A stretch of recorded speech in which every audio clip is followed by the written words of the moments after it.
Good evening, everybody. Thank you all for coming along, first of all. It's nice to see so many of you here and ready, hopefully, for a good debate. My name's Glenn Ebury. I'm the editor of the Croydon Advertiser. We've held a couple of hustings events in recent years, I think for the last election, which was a little bit before my time, and also for the GLA election in 2012 and the Croydon North by-election later that year. And they've always been very well attended and quite lively, so hopefully tonight will be no exception. Just to explain the format of the evening, it's not anything particularly revolutionary. I'm going to introduce all the candidates in a second. They'll have precisely 1 minute, which I will time, to all introduce themselves, their policies, their parties, and anything else they'd like to introduce, frankly. And then we'll get on to the questions, which have all been supplied by advertiser readers. I'll encourage some audience participation. In terms of questions at the end from the floor, we're going to kind of play it by ear with that one. We'd like to do that, but obviously I'm not sure how many of you would still like to be here at midnight, so we'll see how that pans out. Just a couple of housekeeping things. We won't have an interval. We'll carry on with the debate through to 9 o'clock is the nominal finish time. And just one thing to say, it sounds like a terribly sincere point, but I feel it's important to make. Any literature or leaflets handed out tonight are obviously being handed out by the political parties, so we're not making any political statement as the Croydon Advertiser.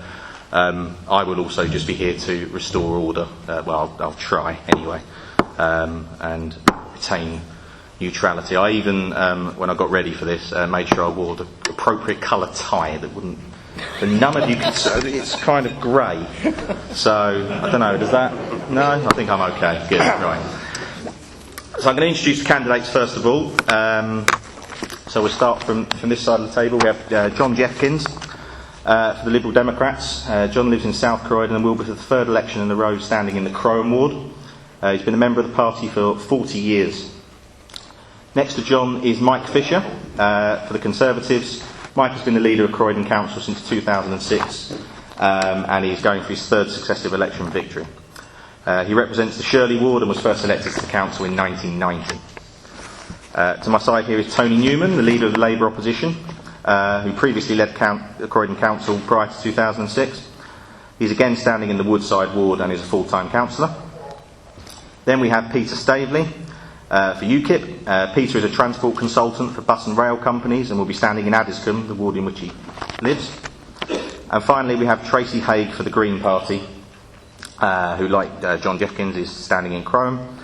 She is a volunteer and trustee of Croydon Voluntary Action and joined the party shortly before the 2010 elections when she stood in Addiscombe on that occasion. Those are the candidates, so we'll go on to the 1 minute pitch, as it were. I'll start from this side of the table on this occasion with Tracey Hague. Tracey, you've got 1 minute. I am going to time it as well, and I'll do some kind of gong when you've done. So Tracey Hague. Okay. First of all, I should just correct. I've actually had to resign from Croydon Voluntary Action as a result of standing for this election. So I'm a former trustee of Croydon Voluntary Action. The easiest way of describing the Green Party is the party for the common good. We stand for three basic things, and these are cornerstones of our election campaign this year, nationally as well as locally: equality, economy and the environment. And all three are intertwined, and I hope to explain a little bit about that. So in terms of equality, we are the party who introduced the London Living Wage, which has been adopted by the Mayor of London, for the GLA, and also for one of the Olympic delivery companies and their contractors. Shame that the local council here can't do the same. We also believe in a 10-to-1 fair pay ratio between the bottom and top of any organisation, because we believe that's the most equitable thing to do, to stop the them and us culture and the bad feeling between the different levels in any organisation. And we're pleased to say that some organisations have adopted that. Certainly it would be cheaper for the Tory Council to implement the London Living Wage than the current £25 rebate, which will wipe out their £3.2 million reserves that they have built up. We would maintain the council tax in line with inflation because there are lots of important things that we feel need to be done in the borough. Sorry, Tracey, that is 1 minute. I know 1 minute's very quick, but I'll be strict with everybody.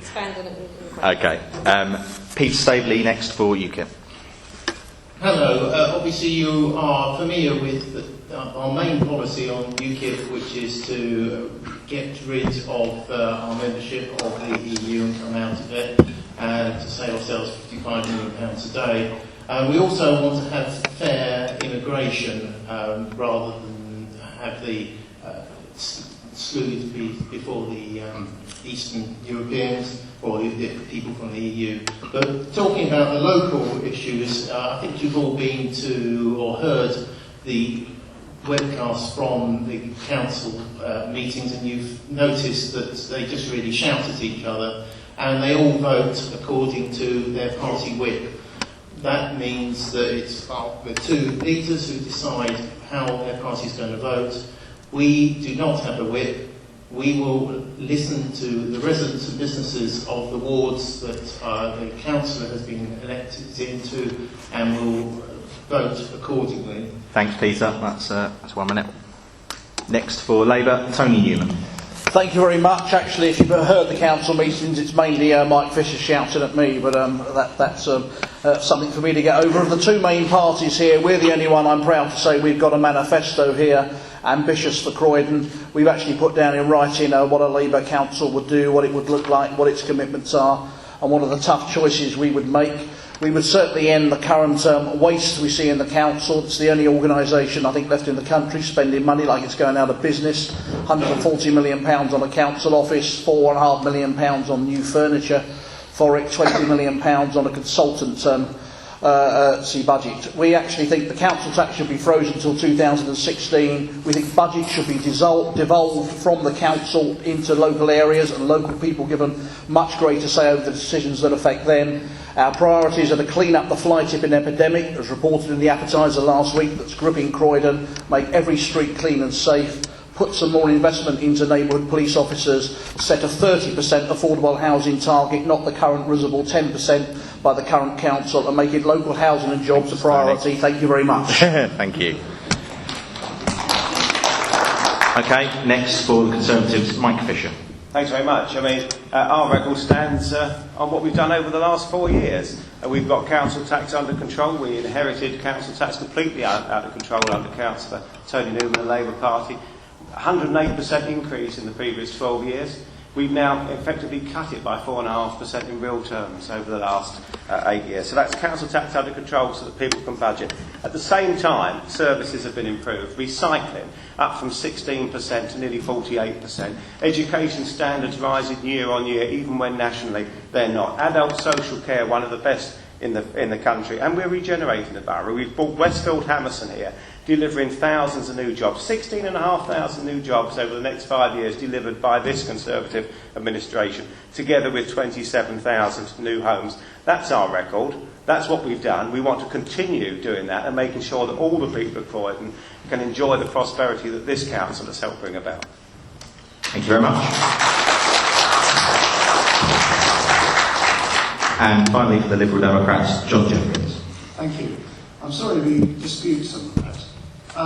You can see what the Liberal Democrats want to do for Croydon on their website, but the Tories have raised tax 3 times since 2010, a total of 6%. They now give you back £25 just before an election with leaflets claiming they've reduced tax, but they've raised it over the last 5 years. Meanwhile, they failed to collect 40 million of the 160 million bill. 1 in 4 households, the Daily Mail said this. It must be true. Yeah. 1 in 4 households is not paying the council tax. They're failing to chase them. We don't want to give you that, £25. We want to give you this, £271, because that's what you would have got if they actually bothered to raise the tax. However, it's more complicated than that. There's more Tory mismanagement, because they've raised debt from 160 million to £1 billion in the last 8 years. Labour failed to stop that. Okay, John. The record is even worse. Thank you very much. Thank you. Right, thanks everybody, and thank you for sticking to the 1 minute. So we'll start with our first question, which is this was asked by quite a few people actually, is the current 2-party system unhealthy for Croydon? I'll start with Mike Fisher. Well, we don't have a two-party system. There's 5 parties, and John's laughing. There's 5 parties on this stage. John's laughing because none of his members get elected. Now, there's 5 parties you can vote for. Now, the people of Croydon have obviously got it wrong as far as John's concerned because they're not voting for him. But that's his problem and not mine, frankly. There are 5 parties that people are entitled to vote for. Under the system that we have in this country, which is called the first past the post system, you see the results that come out in Croydon. Now, some people would argue that's not a good system. I personally believe it is a good system because I think when you use proportional representation, you end up with weak government, you end up with coalition government which doesn't deliver. If you look back at some of the most successful governments over the last century, they have been governments that have had majorities have been able to push things through. So the Attlee government after the war that brought in the National Health Service, Margaret Thatcher's government in the 70s and 80s that brought about huge trade union reform and other social reform with big majorities. What John would like to see is more coalition government. I personally wouldn't. People can vote Liberal if they want to. Trouble is they don't, John. 27 years we've had... Okay, John, your turn's coming. 27 years we've had Liberal Democrats run administration in Sutton, and in the last 5 years that administration hasn't raised the council tax whilst you raised it 6%. But right now it is a Punch and Judy show. There's too many mistakes being made and not enough scrutiny. There's too many yes men of the same parties and too little constructive critique, too much hidden decision making, too much defence instead of sensible discussion.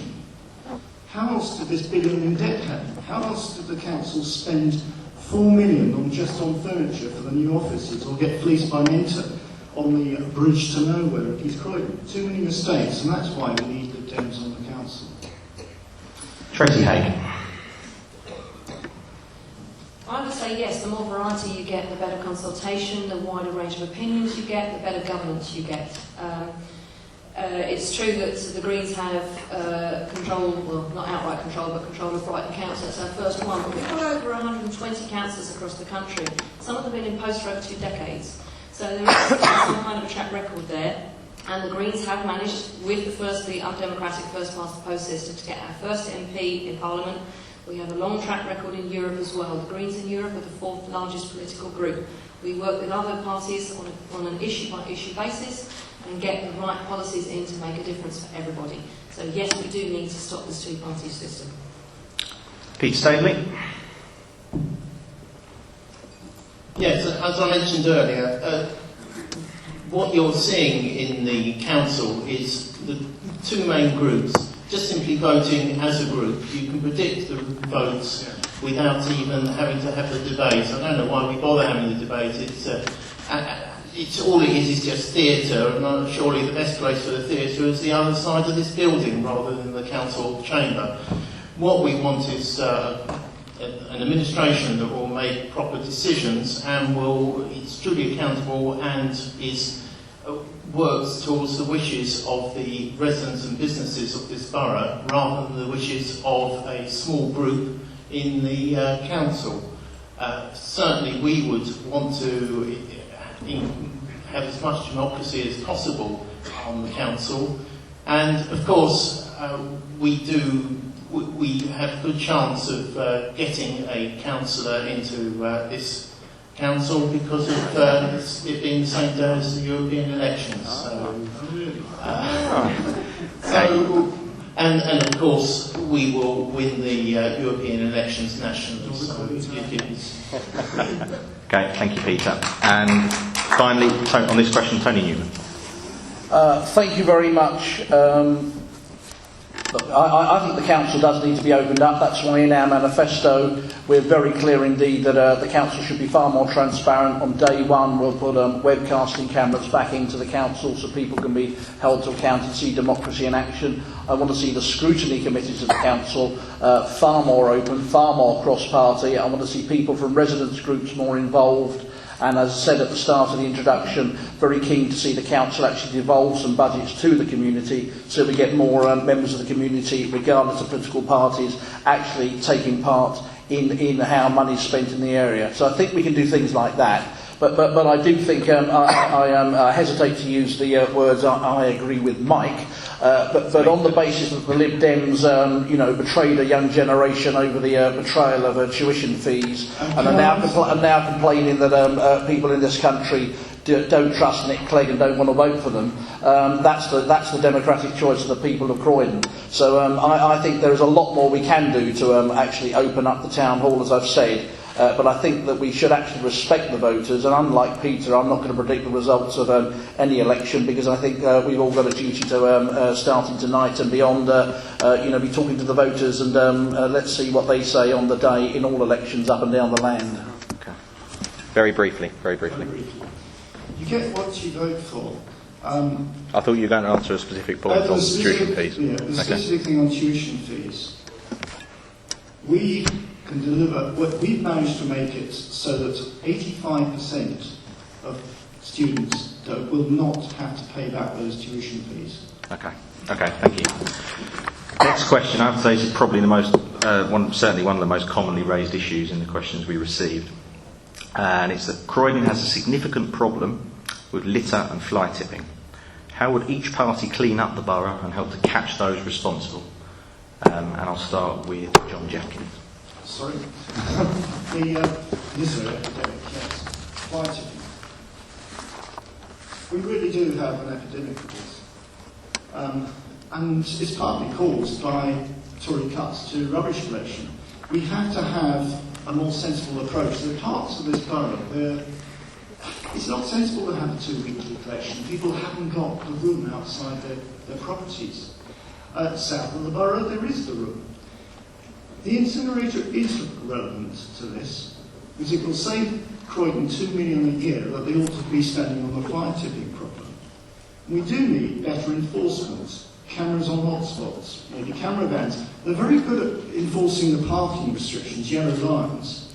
We need examples made of offenders. Only one person has so far been convicted of fly tipping, and the authorities are not doing a good enough job here. We need more publicity for the mobile phone reporting app to make it work better. Urgent clear up, because rubbish breeds more rubbish. And forensic examination of the contents. Again, let's find out who's doing it, and that one conviction came from actually forensic examination of the contents. Okay, thank you very much. Tracey Hague. We actually have a 6-point plan. One is to introduce a free phone hotline, so that fly tipping can be cleared up within 24 hours, so it doesn't blight any neighbourhood. Longer opening hours at the civic community sites, the 3 of them across the borough. It's ridiculous that they shut at 3 o'clock at some of the weekends. Yearly free collection for up to 7 items of bulky waste, especially for the elderly who struggle with large items, and for those who don't have a car, because we should be moving less and less towards car. I mean, even the council has adopted, has taken on the services of a car club instead of having pool hire cars. Tackling fly tipping through proper coordination of council services and local police, using patrols, cameras, collecting information from local residents. Having better displays and notices in hotspot areas so that they can state the penalties and how to safely dispose of items. Leaflet householders on an annual basis on how to safely dispose of things, including in translations. This information, we know the most commonly spoken non-English languages in the boroughs, and the Director of Public Health's annual report every year. It's not something that's new. We should be able to do that very easily and cheaply. Punish offenders with community service, make them see what it's like to suffer from the blight that they're causing, and use fines. But also, importantly, where I live in Ascombe, there are still properties, unbelievably, that do not have any rubbish collection at all, let alone any recycling. So we should make sure before we start slapping fines on people for not recycling, do they actually have a rubbish collection? We're building left, right and flipping centre in Croydon, and yet these properties, there are still properties in Croydon that don't have a rubbish collection. That's utterly ridiculous in my opinion. We should abandon the incinerator, which is going to cost £990 million. It might save £2 million, but we've got to stop landfill, and still some of the waste from the incinerator will go to landfill, the fly ash, and some of that is toxic. And we should encourage more recycling. Things like the bikes that are taken to the civic community sites currently go up to Yorkshire. They're refurbished and used in the scheme for unemployed people to be able to afford to go to a job. Why is that not happening in Croydon? Do we not deserve our unemployed people to have that kind of a scheme? Okay, thanks. All those kind of things. Lots of common sense stuff. Thank you very much. Peter Staveley. I think I have to echo quite a lot of what my two colleagues have already said. But just to amplify, we would want to have the weekly bin collection restored, and more importantly, to simplify the collection. If you use all the services, it actually needs 6 different containers, which may be all right in the south of the borough, but in the north of the borough and the central part of the borough, there generally isn't the space, and it makes the environment of the front gardens look absolutely awful, and it just simply encourages fly tipping. If you've got front gardens looking awful, then people are going to think, oh, the residents don't care, and it's going to make it worse. So we would also have a free 6-monthly collection for bulky items, and we need better enforcement of fly tipping. It's ridiculous that there are sites where there's the sign about it being illegal to tip, but that is exactly where things seem to be tipped. I mean, can't you put a CCTV right next to where there are signs and actually enforce it? I think one thing that hasn't been mentioned is it's all down to education and actual basic sense. So we should be visits to schools, and if you can get back the culture of being interested in having a nice environment with the school children, then in time that will work through, so they will not think they're going to fly tip. Okay, thanks very much, Peter. Tony Newman. Yeah, I'm proud that the previous Labour council introduced doorstep recycling and green waste, but frankly we didn't do it quickly enough, and we should have done more. And a lot more needs to happen now, and there has been welcome increases in recycling. But the progress made there has taken a huge backward step with the cut-in of the weekly collection. Of course, we saw another Conservative advert on the front page of a well-known local newspaper, not the Croydon Advertiser, 4 years ago, suggesting that Labour would cut weekly bin collections, which was actually not true at the time. And of course, within months of Mike Fisher winning that last election, he then scrapped the weekly bin collection. But the fly tipping, I mean, this is something, you know, the Croydon Advertiser covered this last week. It is an epidemic group in the borough. The MP for Croydon North, Steve Reed, was so shocked at what he saw upon his election. He commissioned an independent streets commission to look at what was going on, and that took a lot of very powerful evidence indeed. But we need a borough-wide solution to this. We made it very, very clear that cleaning up Croydon is an absolute day one priority for a Labour council. The £4.5 million that was spent on the new furniture for the new office would have cleaned up Croydon for the next 3 years and put enforcement officers back on the streets cleaning up the waste. So like others have said, and it's in our manifesto, so maybe there's some cross-party agreement here, we want to see a 24-hour hotline, fly tipping hotline. I think 1,100 reported incidents of fly tipping last year, and as somebody said, only 1 prosecution. So you need a line to report those and get the rubbish cleared up, but you also need to prosecute the perpetrators of it. And then the other crucial part of this debate, as we look for the long-term environmental solution to Croydon, is this incinerator that looms over us. Because actually, if everybody in Croydon was to recycle 100% of their waste, that's an ambitious target, but let's say we got somewhere near that, what you would still see in 3 or 4 years' time is Croydon then burning everybody else's waste from across South London, as this incinerator that I understand has got to burn for 24 hours a day for the next 25 years to pay for itself, burns the rest of London's waste. So actually we need an environmental solution for Croydon, and if the residents of Croydon actually are going to really up the game further and recycle more, Croydon should benefit from that. We shouldn't be left as the dumping ground for the rest of South London. Thanks, Tony. And finally on this question, Mike Fisher. Well, I'm glad to hear so many promises from other people for things that we're already doing. We've invested an additional £200,000 in CCTV enforcement. I mean, Peter talks about, putting up CCTV cameras. We thought of that, Peter, and we're doing it. And there are 20 prosecutions underway. There's not just the one that John Jefkins talked about. It's one successful and 20 underway. Anybody who understands the criminal justice system knows it takes time to gather the evidence, etc. We already go through the rubbish forensically to find information. You'll be surprised to know that most people that dump the rubbish don't leave their name and address in the bag, though, John. But we do go through and we do everything we can there. So we're investing lots of money. But this is a problem right across London. Okay, but we are investing lots of money in Croydon to try and tackle this. And what I say to people is report it. We introduced an app which has now got over 2,000 people registered. We've had discussions with Labour councils on many occasions who talk about this, and then when we go back to officers and say, well, have members actually reported this fly tipping? The answer is no. So we've all got a responsibility, whether we're members of the council, whether we're individuals, to come forward and say when we've seen fly tipping and give the information so that we can prosecute people. Now, it's interesting because Tony talked about a borough-wide solution.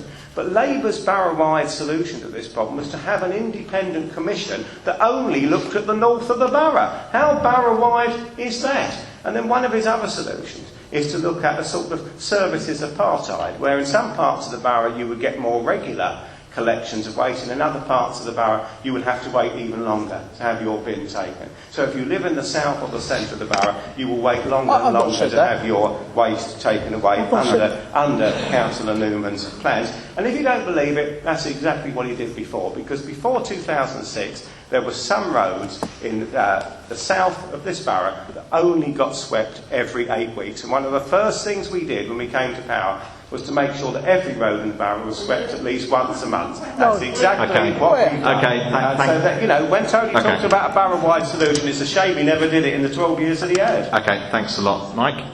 Does anybody here have a view on this issue of litter and fly tipping? And where's my microphone assistants? Are they? I've just woken them up. There we go. Sorry, bear with me, and we'll get a microphone to you. And if you want to try and shout, sir. Sorry, in the red jacket. Yes. Man in the red coat, sorry. Sorry, microphone's just coming, I think. There we go. I live in the north of the borough, and it's an absolute epidemic. I went down Pendevon Road on Sunday morning, 6 sites along there. I noticed them down and emailed the council. When you look on the interactive map of the borough, there's hardly any incidences reported in the south at all. It's all in the centre and in the north. So it's the north that needs, and the centre that needs priority. The leafy south doesn't need quite so much done to it, because it's, you know, you've got fewer people down there. The north needs the help. Okay, thank you, sir. Lady at the back. Yeah, I just want to bear witness. I moved to Norbury in November 2005 when there was a Labour council, and after you were elected, I've noticed the streets have got dirty and dirty. I'm really regretting bitterly having moved here. Okay. Very quickly, a related question on this, and I'll go in the same order as we did the fly tipping question, because it is related, but a very brief answer if we can on this one. Very simple question. It was asked by Linda Cress from New Addington, among a couple of others. Would your party restore weekly black bin collections? John Jefkins? Yes. There we go. Tracey Hague? I don't know if we would necessarily restore it weekly. The food waste, obviously, and it still is weekly, so there would be no change to that. But I would improve the items that can be recycled and make the whole system a lot simpler and easier to both for the residents to do and for operatives to collect. Thank you. Peter Staveley? I think I mentioned it earlier. Yes, we would. Tony? Yeah, what people don't know is actually Mike Fisher's own local government cabinet minister nationally, a guy called Eric Pickles, not a man I normally find myself agreeing with, has actually offered Croydon Council the money to restore the weekly bin collection, and Mike has turned it down. It's quite extraordinary, and our the MP cabinet member Eric Pickles doesn't understand this. So there's money available to do this, and then there's areas clearly like blocks of flats, streets with no gardens, where a weekly bin collection may well be the answer. But as somebody else said, you've got to simplify it. Look at it, and I sympathise with the lady from Norbury, and I hope that I've said a Labour council, if elected, will make cleaning the streets an absolute priority. And what I don't think Mike generally doesn't understand, it's not about how many times you clean each street. If you've got 500,000 people going down Thornton Heath High Street every day, probably that needs more cleaning than perhaps number 10 Acacia Avenue, wherever that is in the borough, where only 5 people go in a day. Okay, you need to clean the streets that most people actually live in and use. Thanks, Tony. So we do understand that, which is why we do have different cleaning regimes, and Tony knows that, so that's just a cheap jive. Now, the thing about Eric Pickles allegedly offering us the money to do it, if he had, I'd take it. He hasn't. He's offered us probably about a third of the money. He says he's offered it all to you. Well, okay, Eric says that, but actually, he's wrong. Now, the truth of the matter is, and you know, he's a Conservative minister, and I'm happy to have arguments with Conservative ministers, because at the end of the day, I'm here to represent Croydon and look after Croydon's interests.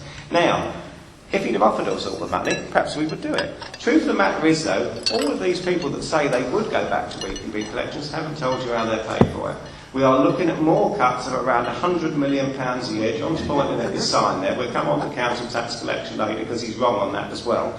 But let's, you know, they've not told you how they're going to pay for it. Okay, now, thanks. we know how Labour are going to pay for it, because they've put up the council tax like they did when they were... Okay, thanks. I'm going to have a couple more comments on this, and then we'll come to the next question. So the gentleman standing.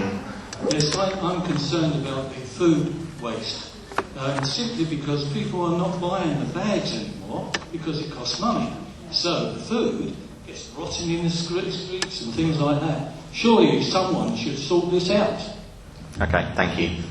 We're going to move on to another subtopic and another question now. Can I tackle that question, because it's a very simple one? Very quickly, yeah. Yes, food sacks are expensive. Just put a folded up newspaper in the bottom. It does exactly the same. It absorbs all the moisture. Okay. Your bin is just as easy to clean and it doesn't need doing as often. Okay, thank you very much. Okay, next question. After the riots, Boris Johnson gave the borough £23 million. What difference has this money made to London Road, and what would you do to rebuild and support this area if elected? Tracey Hague. Yes, there have been some initiatives along the London Road. The one that immediately springs to mind actually uses GLA funding the Enterprise Hub, but it doesn't tackle the question of who can actually afford the rents along the London Road and in the town centre. I've actually been a customer of the Enterprise Hub. I was advised not to open a business in the town centre because it's far too expensive and only the chains can afford to do it. So that doesn't really say much for encouraging more business. I would like to know when the demolished buildings are going to be rebuilt, because they're very much a scar on the face of the town that is reminding everyone who suffered directly, and therefore they can't move on. Why is the Croydon General site still derelict after 20 years and has not been compulsorily purchased? The Reeves Corner, the public and the Reeves family want it to be a community garden, so let's go ahead and do that. Let's get something positive out of what happened to that site. The riots were a result of the punitive austerity measures that the national and local government have done, still have a negative impact 6 years later, and we're told by George Osborne it's going to continue till 2020, so you haven't seen the last of it. How many more food banks need to open before we're going to solve what caused the riots in the first place? Pete Staveley. I have to echo a lot of what Tracey is saying, but I think it all goes back to fly tipping. One of the problems of London Road is it looks an absolute mess, and that is because there is litter and fly tipping all the way along it. Just a simple, regular or more regular cleaning. I do appreciate the cleaning teams do go in there on at least a daily basis. And we need to sort out the trade waste a lot better. And I think some more community initiatives need to be found to make things a lot better for the area. Tony Newman. Yeah, look, one of the really serious issues here is there's still people a number of years on waiting for the formal compensation for the riots, and that is unacceptable. We've heard this figure of £23 million, and Boris Johnson sort of re-announced it several times and frequently for a number of months walked up and down the London Road. But not enough changes have happened there, and this is about the long-term solutions for the London Road. So one of the things we're very keen to make sure happens if we have a Labour Council, if we have Westfield and Hammerson's coming into the town centre, we've got to see the district centres like the London Road really benefit from that investment as well. And we've got to see some actual spending in the London Road to change some of the way it's configured, encourage more business to come down there, make it far more sustainable. I mean, one of the things I would like to see in the long term, and I don't accept when I keep being told by civil servants, oh yeah, it'll happen, but you've probably got to wait 10 years. Why can't we run the tram down the London Road and link Croydon in with Lambeth and actually bring growth and regeneration to that corridor of the A23 and get more jobs into the London Road? But actually it's easy for us as politicians to sit and talk about this, but while there are still people who have not received the compensation that they were promised from the riots, it's very hard for anyone to have any credibility on this issue, because people, their eyes don't lie, and the London Road, I'm afraid, has seen precious little change since those awful riots. Mike Fisher. Well, there's been an enormous amount of work that has been done. I must correct something that Tracey said, actually. She said, why can't we CPO the Croydon General site? We don't need to. We already own it. We bought it last year. We're building a school on that site, Tracey, so you really need to keep up. Why has it taken so long? You've been in power since 2006. Well, we bought it. What happened in the 30 years before that? So, I mean, if you're going to come and make the point, get it right, is what I would say. We're building a school on that site. In terms of other things we're doing, £23 million from the Conservative Mayor of London. We're bringing about £3 billion worth of investment which will help along the London Road. I agree with Tony. I think we do need some tram extensions along the London Road, and we've been lobbying for that. I think that would be really good and have a regenerative effect. There are significant improvements at East Croydon Railway Station and indeed the West Croydon interchange near the London Road there, with the trains, buses and trams, all that being upgraded, and that should be finished by March 2015. The public realm improvements, about £9 million worth of public realm improvements taking place in London Road, and that should be starting in August 2014. And in addition to that, we've also got a big business support package to try and make sure that businesses relocate or indeed stay in that West Croydon area. The job creation programme, the enterprise hub that Tracey's talked about. And I too want to see those buildings that were damaged rebuilt. And we've worked very hard. I've met on no less than 3 occasions with the Association of British Insurers to try and sort out some of those issues. And I'm delighted to say that as we stand here today, there are no individual claims, because I checked this morning, no individual, not business claims, but individual claims that haven't been settled with MOPAC. So they're all now settled. It's taken too long, which is why I've been on that case and speaking to the insurance and MOPAC to do that. But there is a lot of investment going into West Croydon. Over the next few months and years, you will see that blossom. And I think with the Westfield Hammerson scheme, you will see much more investment and a much better environment down there for the local businesses and the local people to share in that prosperity. Okay, thanks. Perhaps it hasn't moved quickly enough, but it's coming. Thanks, Mike. And John Jefkins. Sorry, Mike, but it really hasn't moved quickly enough. And I've got to concur with most of the others on this. I mean, 23 million funds, 18 million got spent in the town centre. I'm sorry, yes, Westfield and Planning Game may have something that helps in the future, but the fact of the matter is those buildings haven't been built. You're spending loads of money now in Southend and not in North.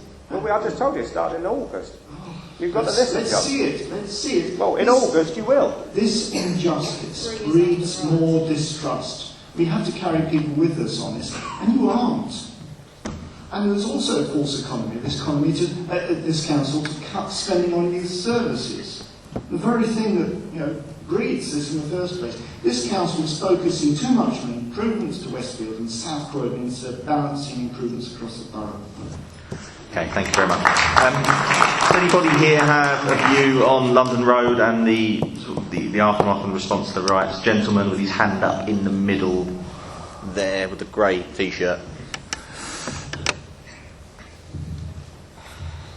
I see this as being related a little bit to the previous question, where there's a lot of talk about an absence of money or not enough money to do certain things, or things will be coming, investment will be coming. And yet we've got a brand new council building that's being built for multi-million pounds. There's the 23 million that you just talked about. There's also the point that was made earlier on about how there's so much council tax that's not being collected in this borough. There's millions and millions of pounds sloshing about in this borough, but nothing happening. Nothing that's happening that actually answers the questions that people are asking. So I don't, in my opinion, I don't think anybody has sat there and looked at this borough and said, you know what the top 2 priorities are for Croydon? We need to get a brand new building for the councillors and we need to build some more shops. Yeah. And yet all I hear about is there's a lack of money, things will come, and the one good thing that's coming is Westfield. Croydon doesn't need more shops. It's not number 1 on the priority list. That no one walks through Croydon and says it's great, but there's no shops. Okay, thank you very much, sir. Thank you. Gentleman at the back, sort of the second to last row. That's you. Basically, it's all very well hearing about what we're going to do with big business and regenerating the area, reacting to the aftermath of the riots. But the bottom line is, I don't seem to be hearing what was the actual cause of it or what's being done to prevent it happening again in the future. You know, it's no understatement to say that yes, austerity was the cause of was behind underlying cause behind this, because cuts to community centres, disenfranchisement of the youth, because the ones that actually were in the right, they're not here tonight to actually give a voice. But there's nothing coming from the councillors to say that where is the connection between the youths that are feeling disenfranchised, being cut off from community centres, being cut off from feeling part of the community, youth centres being closed down, cuts to the libraries, you know, the list goes on. And we're not hearing from the councillors what they actually plan to do to involve the community. Thank you. So I'm going to bring the five people on stage back in a second. I'll just take a comment from that gentleman, then the lady at the front, very quickly. Hi, Christian Wilcox, Croydon Mental Health Forum. We've been watching this one for a while. I just want to second what's been said by people so far. I mean, from last I read, youth provision were like second in London from the bottom, we're that bad. At the same time, we've got a major drug situation in our city centre. We even have our own dedicated drug clinic now because it's got so bad. Violence is up, full stop. It's a mess out there. And this is over the last 10 years or so that it's just got worse and worse and worse. And these are police figures saying this. So, what's the plan, guys? I mean, you've got a ton of kids out there. They're obviously going wrong for one reason or another. They've got nothing to do by the looks of it. And it's a mental health time bomb. Thank you very much. And the lady in the front row, if we could bring her.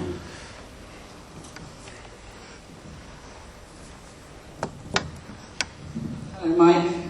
You may remember that we met you with Charlene a little while ago with Stephen Greenwald, Deputy Mayor. And in that meeting, which was last August, you promised to find some money from the council for people who hadn't been paid out by the RDA. Charlene was one of those people.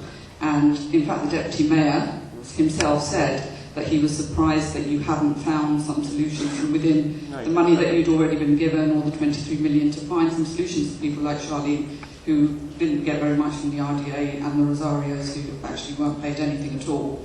And will you make good now on that promise to find some money for people like Charlene, who's been left in debt, who's depressed through no reason of no fault of her own? And also, I find will you tell your party in particular, your Tory members, who are starting to attack people like myself and not having rebuilt yet, that actually it's not our fault and we've been waiting for these 3 years. And it's really upsetting now to hear them say, well, why haven't you rebuilt, and you're the stumbling blocks. When actually, with a Tory council, a Tory mayor and a Tory government, this should have been dealt with a year after, if not sooner. Okay, thank you. Mike, I'm going to let you come back, but I'm also, further to the gentleman's point at the back, I'd like to ask, we'll start with Mike and come across, I'd like to ask each of you, as long as answering that point, what would you be doing to deal with the underlying causes of the riots? I mean, first of all, come to that point, because I've met with you on several occasions, Busher, and the point I made last time was we would make good, and we will. But I'm told today that we have settled all of those cases. You're saying that's not correct, then come back to me again. I haven't heard from you for quite a few months now, but if you're saying that's not the case, I'm more than happy for you to come back to me, and we'll look at that again.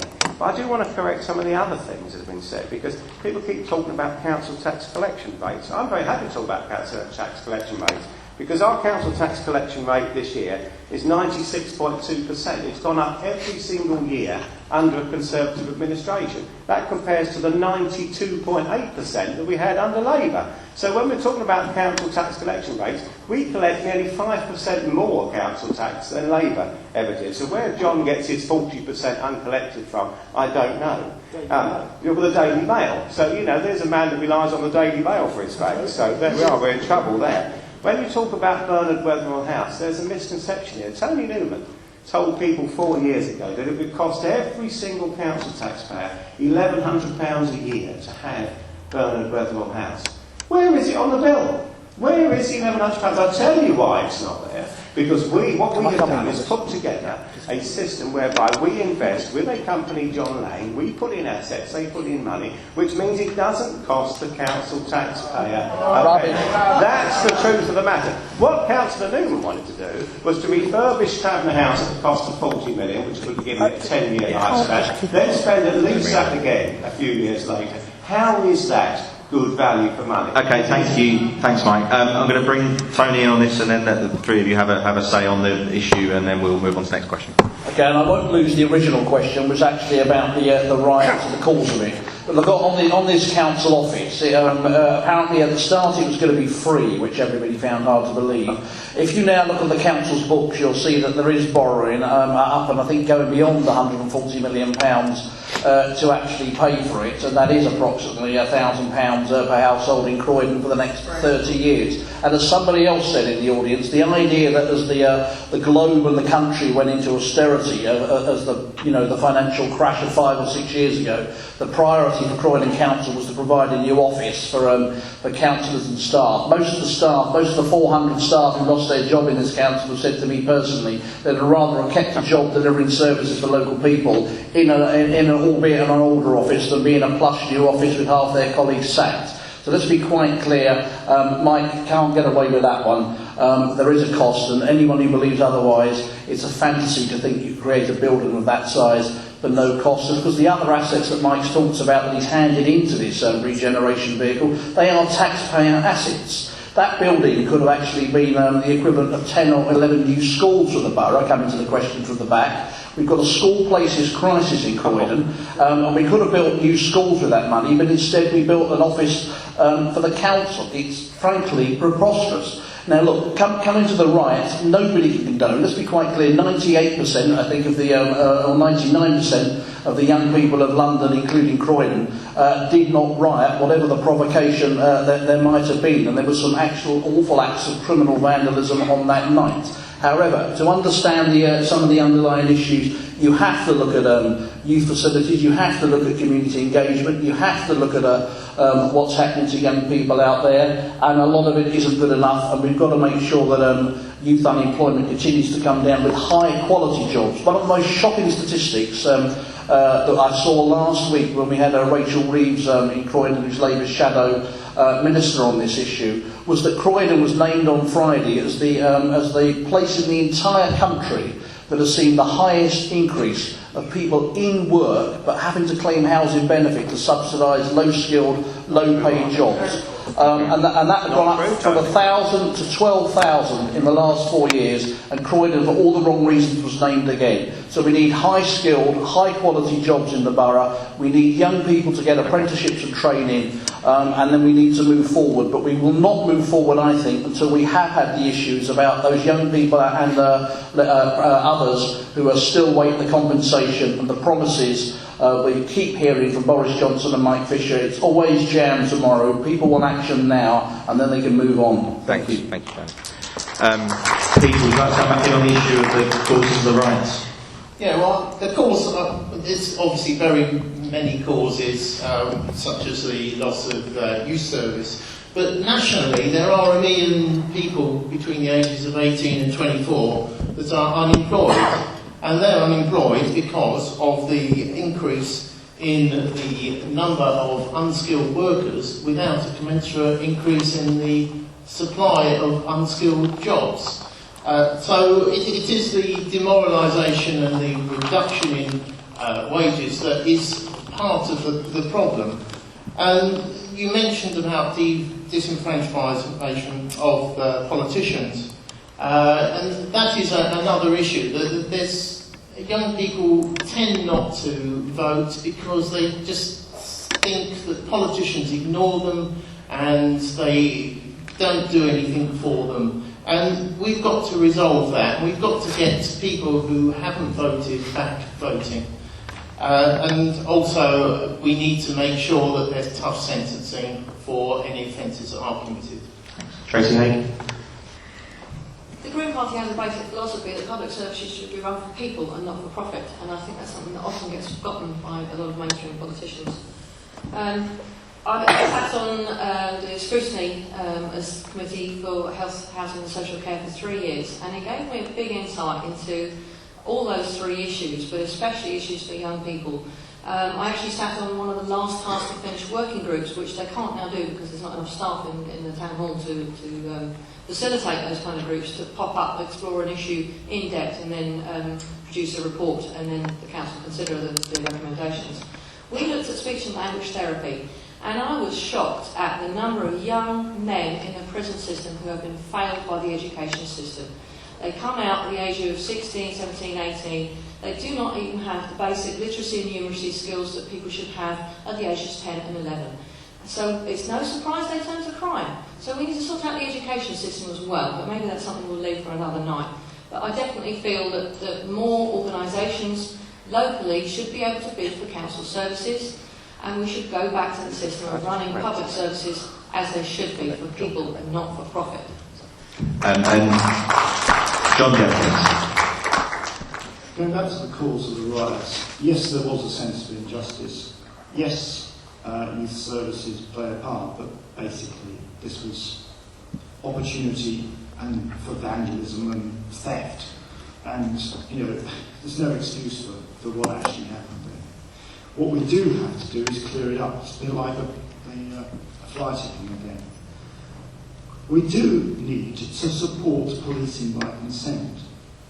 Neighbourhood teams instead of big police stations, pop-up counters in shops and so on, school liaisons, friendly visits to show children the value of the police. When I compare what I saw in America when I worked there with this country, you know, we have police that you can approach normally, that you can ask directions. We do not want to go down the road of what's happened in America, where they carry a gun to go to the post office. Knife crime is another issue. Are we actually coming back to this later, or do I mention this now? No, go for it. We may do, but just in case. We do need to be tough on people carrying guns and knives, but prison isn't always the best remedy. Yes, we need to punish, but judges need the freedom to decide best punishment rather than politicians on this. And this has been what the Dems in government have been saying recently, and people like Tories like Ken Carthy agree with us. But basically we need to do everything that expands police contact, increases trust, and that's where this council office thing is so outrageous. You know, we've got to sort out these problems in London Road, not breed mistrust in politicians, in what's going on in Croydon. Okay, thank you very much. Include local people in decision making. Okay, thank you very much. I'll just come back on a couple of things that... It's going to be very quick. Tony mentioned. So we talked about youth unemployment. Well, you'll be delighted to know that Croydon has had the biggest drop in youth unemployment in London because of the policy we've been pursuing. 32% reduction in the last year. Everybody should be pleased about that. And he then talked about Steve Reed and Rachel Reed saying that there was a 1,200% increase in people claiming benefits whilst in work. That's not true. I've got the figures in front of me. 7,595 in April 2010 to just over 13,000 today. So that's nowhere near 1,200%. And that's because the policies are working and getting people back into work. That's got to be a good thing. We'll go on to another question now, I think. The Westfield Hammerson development is upon us. I'm sure you've all noticed. This is a two-part question. If elected, what would the panellists do to ensure that Croydon thrives rather than dies while the development is being built? And also, what would the parties do to ensure cycling, walking and public transport are at the heart of a newly developed town centre? I'll start with Peter Staveley this time. Right, well, what we would do with Westfield is we would need to work with the developers, because I think it's very important that whilst the development takes place, we don't want Croydon to become a ghost town. We want to make sure that we've still got access to all the facilities and services that we need, and we have a good shopping area, even though it is being rebuilt. Regarding the cycling and the travel issues, again, we need to make sure that they are provided to the locations where people need them, and we try and get rid of the horrible underpasses that you have to use in order to get to bus services and things like that. Tony Newman. Yeah, to take it, the question in its two parts, we absolutely have to make sure there's a fundamental role for the council, I think, to coordinate what's happening as Westfield starts to unfold in terms of what's happening with the utilities, the builders, the developers. We cannot risk the prize that's potentially there in terms of all those jobs, seeing too many other businesses and jobs lost in as it's developed, and that would be a fundamental thing for us on day one as a Labour Council to review where we are. I think that's got to be a strong role for the council. But I think as we look forward, one of the things we're saying, when I went to visit Westfield's development up in Stratford City in Newham last year, I was very impressed up there with what the council's done. So Newham Labour Council, working with Westfield, they've got a training academy next to Westfield, which particularly targets, actually coming back to one of the earlier questions, long-term unemployed and local people, and there's courses available there. It didn't guarantee people a job, but it guaranteed they would be job ready and get an interview. And what that's seen in Newham, I think when I last checked, over 2,500 people, local people, are now employed there. And I think that's got to stand alongside what I was saying earlier. So we want to see Croydon as a London living wage borough, so people are being paid a decent wage to work in Westfield, and local people are getting the first opportunity. I mean, one of the key themes of our manifesto, I'll just give it another plug as the only politician here with a manifesto, it's called Ambitious for Croydon, and we're very, very keen to see that all the people of Croydon actually benefit from the investment into Croydon. So alongside Westfield, you've got to see a London living wage. You've got to see more affordable housing provided so local people can get access to the housing. And then the other thing, coming back to an earlier question as well, we've got to make sure not just the London Road but other district centres are getting part of that investment coming into the town as well, because the nightmare would be a successful Westfield and the sort of the outer parts of the borough deteriorating. So I think in parallel with Westfield, Croydon's got to say, of course we welcome Westfield, but we've got to make sure that retail development, jobs, use business rates to encourage businesses into the district centres, whether it's Purley, Thornton Heath, Upper Norwood. We want to see vibrant district centres. I want to see district centre managers back in there encouraging investment and jobs alongside the Westfield project. We've got to do that because the prize is great, but we cannot see Croydon, if you like, suffer in the next 4 years. Mike Fisher. Well, I hate to say these words as well, but I think I agree with a lot of what Tony says.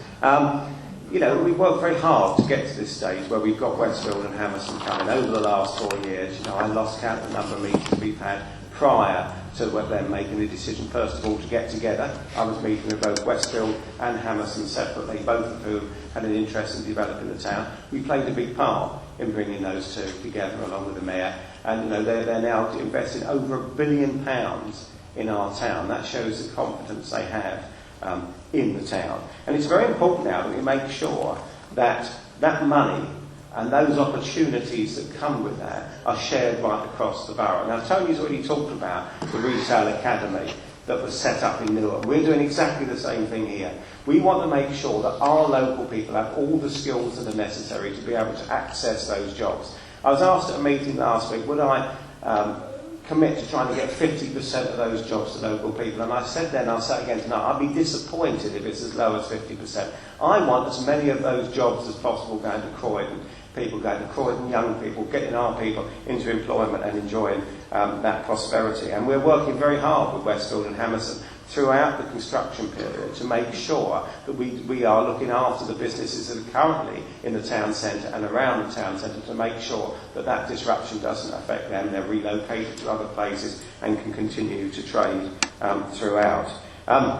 We also need to make sure we've got the infrastructure right, because clearly a development of that size is going to have a lot of people coming to it. We need to make sure that public transport is right. And we're working very closely with the partnership, Westfield and Hammerson, about an integrated transport policy to make sure that cycling, pedestrians, and public transport as well as car users all have access to that side, and we are encouraging, where possible, that more sustainable uses of transport. We also need to make sure the routes into Croydon, whether they're public transport or car routes, are upgraded to make sure that they can do that. And we mustn't forget about the district centres, because whilst you have this big offer in the centre, you need to make sure that our district centres grow in a way that is sustainable and gives a different offer, because they're not going to be able to compete with the same sort of offer as Westfield Hammers, so they need to have a different offer, and we need as a council to help them and make sure that they're able to thrive at the same time. This is a really exciting time to be involved with Croydon Council. Thousands of new jobs, billions of pounds worth of investment coming. We've got to make sure that Croydonians benefit from that, and we will. Okay, thank you very much. John Jefkins. The problem is that these promises. Now, yes, I've worked as an architect for most of my half my career, and I'm afraid I know all too well how the profits that have been made from this and how planning gain promises are broken. And we've seen your council. I mean, it's not just it's not just what's happened in Broad Green or failed to happen. Mentor development, the bridge to nowhere. This council is thousands of people that use it every day. The bridge to nowhere, because it's not going in. You are having to pay $4 million for it to be connected on the other end. The developer backed out of that. There's this question mark of Cane Hill housing, whether there's going to be a road connection. So the test here, yes, there's big money to be made out of this development. Yes, there's an opportunity for some of that money to be used for other developments around Croydon. But will it happen unless you get it in the planning consent? That's the test. And will you commit, for example, to a dedicated cycle lane, segregated cycle lane, rather going down the south of the borough, down the Brighton Road? Because that's one of the things the questioner is presumably asking for. We actually need to see these things happen rather than be promises. Tracey Hague. I've actually written down that we should have appropriate regeneration, but we've seen with the mental development that John just mentioned that local businesses down Cherry Orchard Road felt that they had to vote for that development because they thought it's the only shop they're going to get at regeneration, even though it's completely inappropriate for the site to have 55-storey towers next to 2-storey terraces. So we need to have the right kind of development for Croydon. But as I'll repeat again, what's in it for the small independent traders? It's just going to be filled, it's another shopping centre, it's just going to be filled with chains, and there's going to be nothing, very little for local people to benefit from.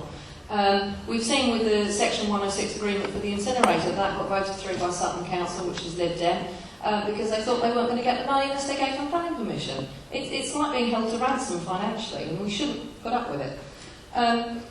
I would like to very much know where the current Ukip Centre and Central tenants are going to go during construction, how they're going to phase it, because neither of them has got full occupancy, so they can fill up some units from one to the other while one is developed, but certainly not all of them. 90% plus, I would guess, I've got to find somewhere else to go. It still doesn't solve the problem of ghost town that is St George's Walk, which is another council failure that's been hanging over us like a sort of damp lease. When's that going to be sorted out? And where's the sustainability in all of this? I know that Gatwick Airport reuses, when they demolished one of their car parks, they reused the concrete as aggregate. 85% of it was recycled into the new car park. Not because they had to, because they saw the common sense, the financial benefit and the environmental benefit in doing it. I'd like to see things like that going in. So get some common sense in there, and if anyone has tried cycling along Wellesley Road, you'll know that we definitely need to sort out cycling. I'm proud to say that my son and I will be cycling in the Big Ride, which is a London cycling campaign, big family-friendly ride, taking place in central London this Saturday. And I would encourage everyone to try cycling in the borough. My son's actually doing cycling at school. It's the first time in 4 years that my son's primary school has been able to do cycling proficiency, or bikeability, or whatever they're calling it these days. So 4 years of 120 children a year leaving my son's school haven't been able to do that. This is the first time. I'm glad it's come back, but it's been gone far too long. Thank you. Tony Newman, very quickly, and then... Very briefly, because part of the sustainability thing has to be expanding the tram network. It's a scandal that Boris Johnson has twice now cancelled the tram link up to Crystal Palace, because that would be a link. We've got to link the district centres in with the town centres, using the tram network and using cycle networks as well. And some of this is about political will. I made it very clear indeed that we've said we would negotiate with developers with a starting point of 30% affordable housing, not as the current administration do, just roll over to the developers. You've got to make sure that local people are gaining from the investment that's coming into Croydon. We can't have any more schemes like the flats down the road, where the first place they were advertised was actually in the South China Daily, and by the time the people of Croydon knew the flats were available, they were actually sold. So we've got to make sure investment benefits the people who actually live in Croydon. Thanks, Tony.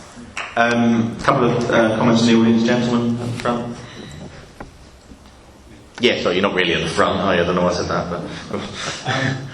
As you can probably tell, I'm talking on this subject again, it's a personal bugbear of mine. I think there's a fundamental misunderstanding that is being made on this topic, which is that if you make some new buildings and if you throw some money at a project, that will resolve the issues of an area. The problem is that Croydon's already been redeveloped more than once. I'm old enough to remember that the Ukip Centre was redeveloped. What it is now isn't what it started out as. The Drummond Centre didn't used to exist. That was a redevelopment.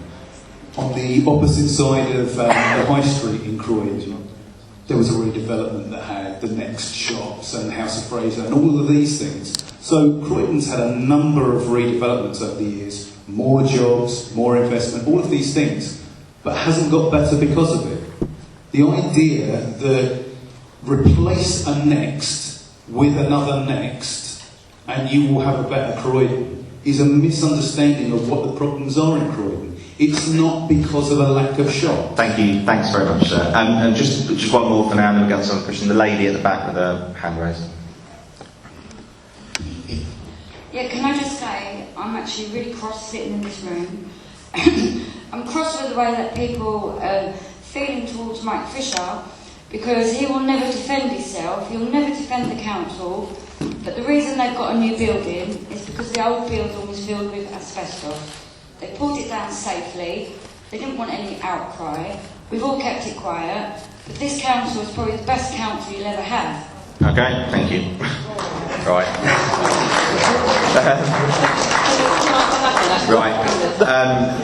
Sorry. Yeah, very briefly, and then we'll go on to the next question. Checks in the post, I think. There was nothing wrong with having a house. There was, I think, was that the Labour Party did an examination or freedom of information request on that one. It could have been refurbished for a fraction of the cost. Rubbish. But also, the outgoing Chief Executive of Croydon Council, John Rouse, I asked him why won't the council refurbish Staveley House? Why are they throwing lots of money at a new build? And the only reason he could come up with is because they needed a building right next to the town hall, because that's the main area for meeting rooms. And I said, wouldn't it have been far cheaper to have given every single member of staff in Staveley House a folding Brompton bike, British made, and that would have solved the problem for a fraction. You look up and down Wellesley Road, there are so many empty office buildings. Surely there's another building they could have used. Thank you very much, Tracey. Absolutely. I think we're going to another question now. Now, this one was an issue that was raised by lots of people. Is it time to tackle immigration in order to prevent Croydon schools, hospitals and housing stock from being overwhelmed? I'll start with Tony Newman.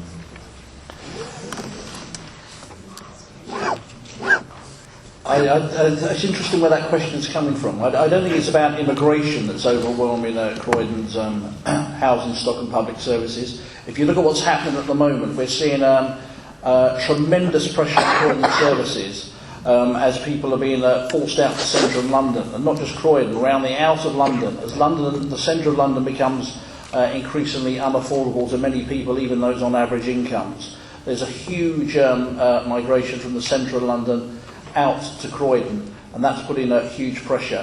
And I think where then we can get this, and I'm sure we'll hear it from Peter and Ukip, where it then turns, I think, into a false debate on immigration, comes back to what I was saying earlier.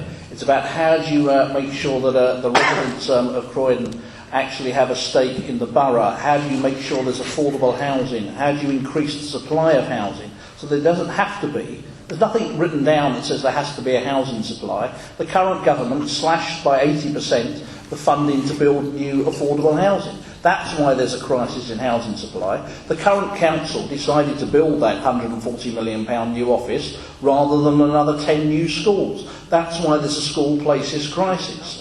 And you have to make sure that the jobs coming to Croydon are high paid, and you know, decent wages and London living wages at minimum, I would suggest. You have to make sure there's affordable housing. And what we've said a Labour Council will do is actually use the Council's procurement strategy. So why shouldn't local firms have a fair crack at actually getting some of the work that the Council's actually putting out there in terms of jobs? Why can't we see local companies and local people building the much needed new houses we have? So instead of an entirely false debate about public services being under pressure and it being an issue about immigration and setting up a completely false debate, it's an issue about how do you make sure the existing people of Croydon, you know, and Croydon's made up of a fantastic, vibrant, multicultural society that we should celebrate. We don't have this inward-looking debate on immigration, because where people like Ukip can exploit this is where people don't feel they are sharing the success of the economic upturn that I hope we're going to see in this country and across the globe. So I think we need to change the terms of the debate and make it debate about how the people of our borough actually share in the prosperity of the borough. How do the people here at the moment make sure that your and other people's sons and daughters can afford to live in the borough in the future? And how do you have a reasonable expectation that you'll get a job with a reasonable income here in Croydon or as part of the wider Croydon economy? Thank you. Well, it's an interesting question. I mean, over the last 4 years with the coalition government, net migration, net immigration has been cut by a third. Some people say it should be more, some people say it should be less. Immigration is not a bad thing because many of the skills that people bring with them are much needed by the country. But if we look at it at a local level, we have Luna House in Croydon. Now, there's great benefits to having Luna House in Croydon. It provides thousands of jobs for local people. I used to work there, and I can tell you that about 70% of the people that work for the Home Office in Croydon live in the Croydon area. So that's providing very good quality jobs for local people. But there is an issue. Croydon is the only place in the country where you can make an in-country asylum claim. That means that anybody claiming asylum that doesn't do it at Porter Airport, the only place they can come to is Croydon. Now, if you're an adult asylum seeker, what happens is you get processed here and then you get dispersed to other parts of the country. But if you are an unaccompanied asylum-seeking child, under the current rules, you get placed with the local authority that you're in, and that happens to be Croydon, which means we have more unaccompanied asylum-seeking children in our care than any other authority in the country. The only other authorities that come close are Hillingdon, which has Heathrow, and Kent, which has Dover. And because of that, there are huge pressures on our Children's Services Department, both education and in terms of looking after those children, which I think has a bearing on what local council taxpayers have to pay. Now, we have a deal with government that they refund some of those costs, but it means that people in Croydon are paying for that national service, and I don't think that is right. So we're having a very robust discussion with the government, and have been for the last 8 years, about getting more of that money back, because we should not be funding a national service here in Croydon. Now, we've heard about school places. Councillor Newman says there's a school places crisis, and we could have built 10 new schools with the money that we allegedly spent on Bernard Fairfield House. We are spending £363 million on new schools. 174 million of that is coming from the government, the highest amount to any local authority in the country to provide the school places that we need. There are new schools opening on London Road and Highbury Avenue. There's also new ones in Hayling Road and South Croydon, and a whole host of expansions, because we are taking very seriously the migration which Councillor Newman talks about. From inner London to outer London, and we are making sure that we have the places available for those children. And the last point I want to make is about housing. Tony talks about housing. He says that he'd have a 30% threshold of affordable housing. He knows only too well that if we'd have imposed a 30% threshold on developments in Croydon, none of them would have taken place. We'd had no affordable housing delivered over the last 4 years. And when he was in charge of the council, how many council homes did a Labour council build in Croydon? None at all. That's the truth. We've built over 150, and I'm proud of that. Okay. And one thing we're doing after the election is we are consulting after the election on introducing a 5-year requirement for people to be able to get housing in Croydon. So you have to have a link with Croydon for 5 years before you can get a council house in Croydon. Okay, local houses for local people, a good policy, I believe. John Jefkins. Whilst agreeing with some of my colleagues on this, Any successful economy attracts migrants to it. London's done so for hundreds of years. They come from Yorkshire, or Scotland, or Kent, and some from the rest of Europe too. And they normally do pay enough tax to fund the schools and hospitals, but we've got to plan ahead for that. There are problems. Labour mishandled the transition when Poland and Latvia was suddenly allowed to only come here but nowhere else in Europe at that time. And that was a shock. The numbers that came. The Lib Dems in government have handled Romania rather better. We haven't had a big deluge this year. We stopped benefit tourism. Lib Dems voted for that. We voted for the 6-month rule, and there was no big rush. And the consensus in the future is to control it better. If there are Ukraine or Turkey or anybody like that coming in, the consensus of everybody these days is to control it better. Myths need exploding. On average, hard-working migrants actually pay more tax and get less benefits than the average British person. They're paying for our pensions. Hard-working migrants are effectively paying for your pensions. And the rubbish, most of them go home before they collect a UK pension. Our culture, our economy is enriched by migrants, and 2 million of us have migrated elsewhere in Europe. Okay, thank you. Tracey Hague. Back in 2009, the year after Boris took over as mayor, the London School of Economics did a report at the behest of Jenny Jones and Dan Johnson, the two Greens on the GA. And it showed that it's cheaper to have an amnesty on London's so-called non-citizens, so they can be normalised, pay taxes and contribute to society. And that would deal with 2/3 of the 750,000 of those citizens that there's estimated to be in London. It's worked in Spain, it's worked in America. Why aren't we doing it here? You have to ask that question. Boris actually said of the report, it's introduced some long overdue facts, hard evidence and academic rigour into a debate which has far too often been dominated by myth, anecdote and hearsay. This is a Tory mayor saying that this report shows that we ought to be tackling it. So why hasn't he introduced anything?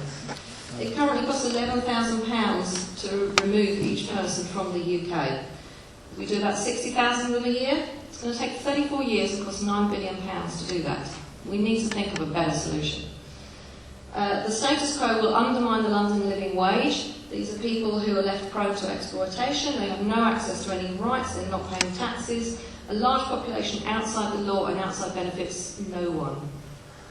Greens would like to see this more severely tackled so that immigrants who, as John has rightly said, far less likely to claim benefits. They actually pay, I've got a figure here from a UCL report from November last year. They generate 34% more in taxes than they actually receive. They're more likely to have a degree than the UK nationals. In fact, if you look outside the EU, they're double what the UK average of Brits with a degree. It's time we stopped demonising people who are actually contributing positively to our society, in often ways more so than native Brits are. Okay. I don't know what else to add to that I haven't already covered. And Peter Staveley. Right, I don't really know whether to keep to the locals or go a bit more national. Some of the colleagues have talked about the national issues. I think the place to start is I fully agree that the immigration is very important to this country. But what we want are people with the right skills and the right abilities to help the economy. What we're actually doing is, in effect, this is the national immigration policy, or more correctly, the EU immigration policy, where we are discriminating against people outside the EU and allowing people within the EU to come without any problems. It's more difficult for a brain surgeon in New Zealand to get to this country than an unskilled worker from the EU. And where parts of the EU, the minimum wage is 9 times what it is in their country. I'll be on the plane coming here very quickly, I can assure you. So I do slightly disagree about the benefits of immigration, because when you've got a huge number of unskilled workers, or more correctly, people coming in who are doing unskilled jobs. They're on the minimum wage, so they're not actually paying very much in income tax. It's just the situation of in-work benefits. If you have a low income, then you get a lot of housing benefits, council tax, and you're still using the schools and the other things that are available. Okay. Statistics show otherwise. Okay. No, I disagree. Thank you. Thank you. I think there's a gentleman in the second row who'd like to say something. Does anyone have a microphone? Ah, yes. Just at the second row, sorry.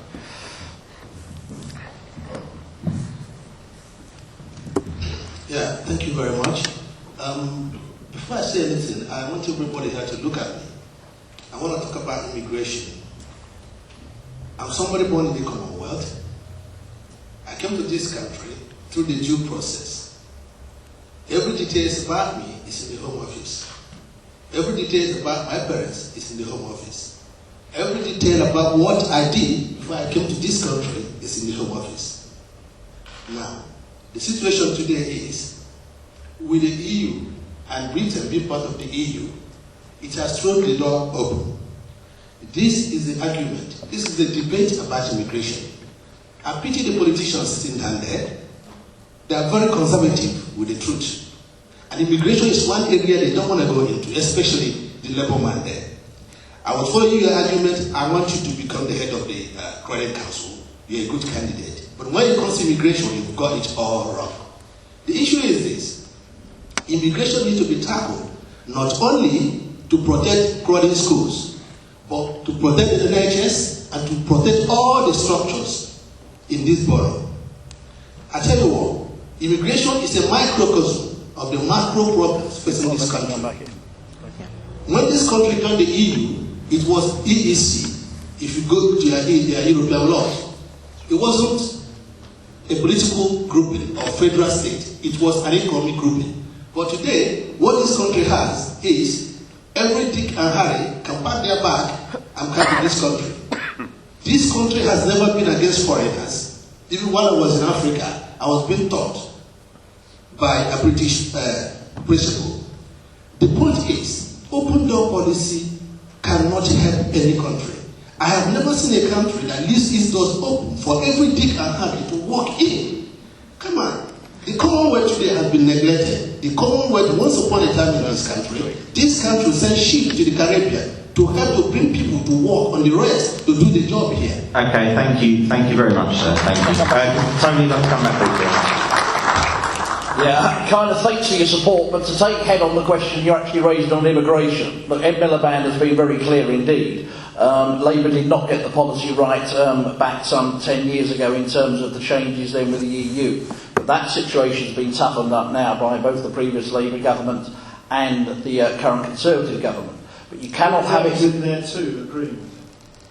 Okay, thank you. You cannot have it both ways though. The country we are a member of the European Union. You can have a legitimate debate about whether we're members of the European Union or not. Although I would suggest this is a debate about who's running Croydon Council. And as much as I want to see more powers for local government, I don't think it's going to extend to whether we're in the EU or not. So you can have a legitimate debate about that, because there's over 1 million people from the UK living in Europe, and you've got a free movement of trade and labour within the EU.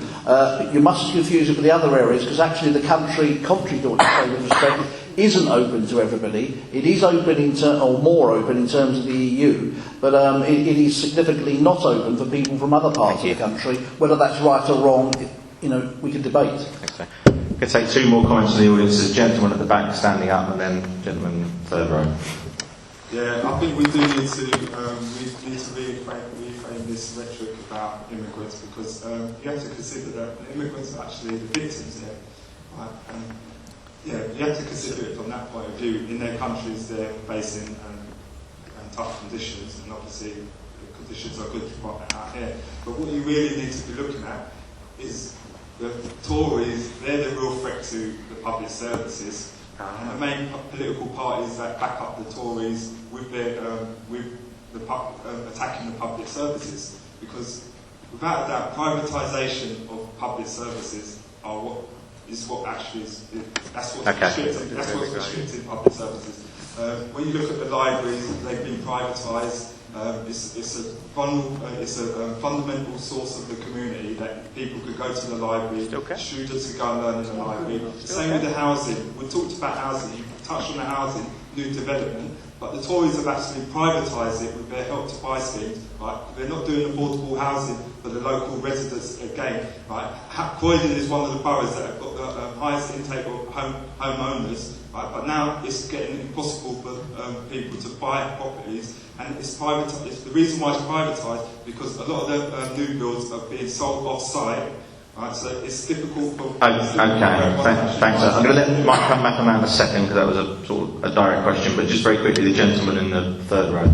Thank you. My name is Jamie. I'm standing as Labour Councillor, but just a simple point I want to make. I started off teaching geography in New Allington, in Croydon School, obviously, and just as we listen to the debate, I think it's important to think about the difference of economic immigration, and let's debate that, versus asylum seeking and those seeking sanctuary in Croydon. And just in terms of those young people who are asylum seekers or seeking sanctuary and then become students in our schools, I think for the good of them we need to get clear on the difference between that and not to kind of lump them all together as economic migrants stealing our jobs, for example. Thank you. I'll just come back on the point about the libraries. The gentleman there says privatising the libraries has suddenly made them worse. They're open the same hours, the same services are available there. So, if you could tell me what has changed, other than the fact that you seem to be ideologically opposed to anybody other than the council running libraries. What most people tell me as I go around the borough is they want to keep their libraries open. That's what this Conservative council has done in the face of £100 million worth of savings that we've had to make over the last 2 years. I'm very proud of the fact that we haven't closed a single library in Croydon. Okay, thanks, Mike. We'll move on to another question, I think. We're going to move on to another question, I think. As local authorities now have responsibility for public health funding, how would you and your party make Croydon leaner, fitter and healthier? We'll start with Mike Fisher. That's a good one to start with. For me, leaner and fitter. I've always liked the public health debate for that very reason. I think, first of all, I welcome the fact that public health has come back to local authorities, because it was last with local authorities in 1974, and so 40 years later, the government's had the sense to bring it back to local authorities, rather than having it split between a local authority function and a health function, because I think now you can get the joined up sort of government around public health matters that we didn't have before. And there are some significant issues that we have to tackle as a country around public health. One is around childhood obesity. I might not be the best person to talk about this, I accept that. But what we do need to do is make sure that children in our schools are eating healthy and are undertaking regular exercise. Otherwise, we're in a situation where we're storing up problems for the future. And we have a large number of our schools already as healthy eating schools, and we're building on that number. In terms of teenage pregnancy, Croydon was one of those boroughs that had a real issue with teenage pregnancy, and we've worked really hard on this over the last few years, so that now actually our figures are now in line with the national figures around teenage pregnancy. Still not good enough. More we need to do to educate young people, both men and women, around the issues around teenage pregnancy, but we've brought that down significantly over the last few years. What we need to do is really educate people around healthy living, to make sure that things like heart disease and diabetes and those sorts of issues, making sure people eat their 5 a day, etc. So a lot of the money that we're spending is going into education type projects to try and prevent people getting those problems in the first place. So I'm delighted that we've got it back where it should be with local government, and that we've now got a real joined-up approach to making people's lives in Croydon a lot healthier than they were before. Thank you. John Jefkins. Well, the Pearly Urgent Care Centre is a bit of a scandal, isn't it? At the moment, we're burdening A&E. I mean, we opened a centre down in Purley, failed to tell people about it, and then we're closing it because not enough people are using it. Not closing. It's halved its hours. So it's not closing? It's halved its hours. I agree, and it should be open longer, but you're telling people it's closing, and it's not. You're particularly the problem, John, because you're telling people it's closing. We're not, actually. You should tell the truth. We're not saying anything of the I sort. know it's difficult for you, but, the hours are being cut. Go on. Let him speak. Let him come on. Courtesy. We have Or the green gained assurances that the staff will be trained, because there were worries that they weren't going to be trained for accidents. We've gained assurances that a usage review, this is the Quality Care Commission, will happen after 3 months. But the fact is that that review has to take account of people turned away to overblown A&E, because in the meantime, the opening hours have been cut in half. They're now 2 p.m. to 8 p.m. to 8 through 8. And the scope of care has been reduced. So basically, we're going to turn people away towards their GPs where they won't get an appointment, or again towards A&E. It ain't good enough. We need more scrutiny of what's actually happening on this council. You're a bunch of yes men, I'm afraid. It's not the council that runs this. Okay, thank you very much. Tracey Hague. On one issue I do agree with, I never thought I'd say this, I do agree with Mike Fisher. Public health is not the area for urgent care centres, the clinical commissioning groups deal with that. Anyway, what I wanted to mention is air pollution. 81% of Londoners agree with the Green Party's policies on tackling air pollution. And the last thing you want to do when you've got an area which is already breaching EU rules on air quality, and we're going to get fined by the EU as a result of it, is to go and slap an incinerator there. It's the second biggest cause of preventable death in the country, and especially in London. And I could spend all day talking about the many reasons why we should not be building an incinerator, but I'll let everyone look at the leaflet and go on the website and find out the facts for yourself.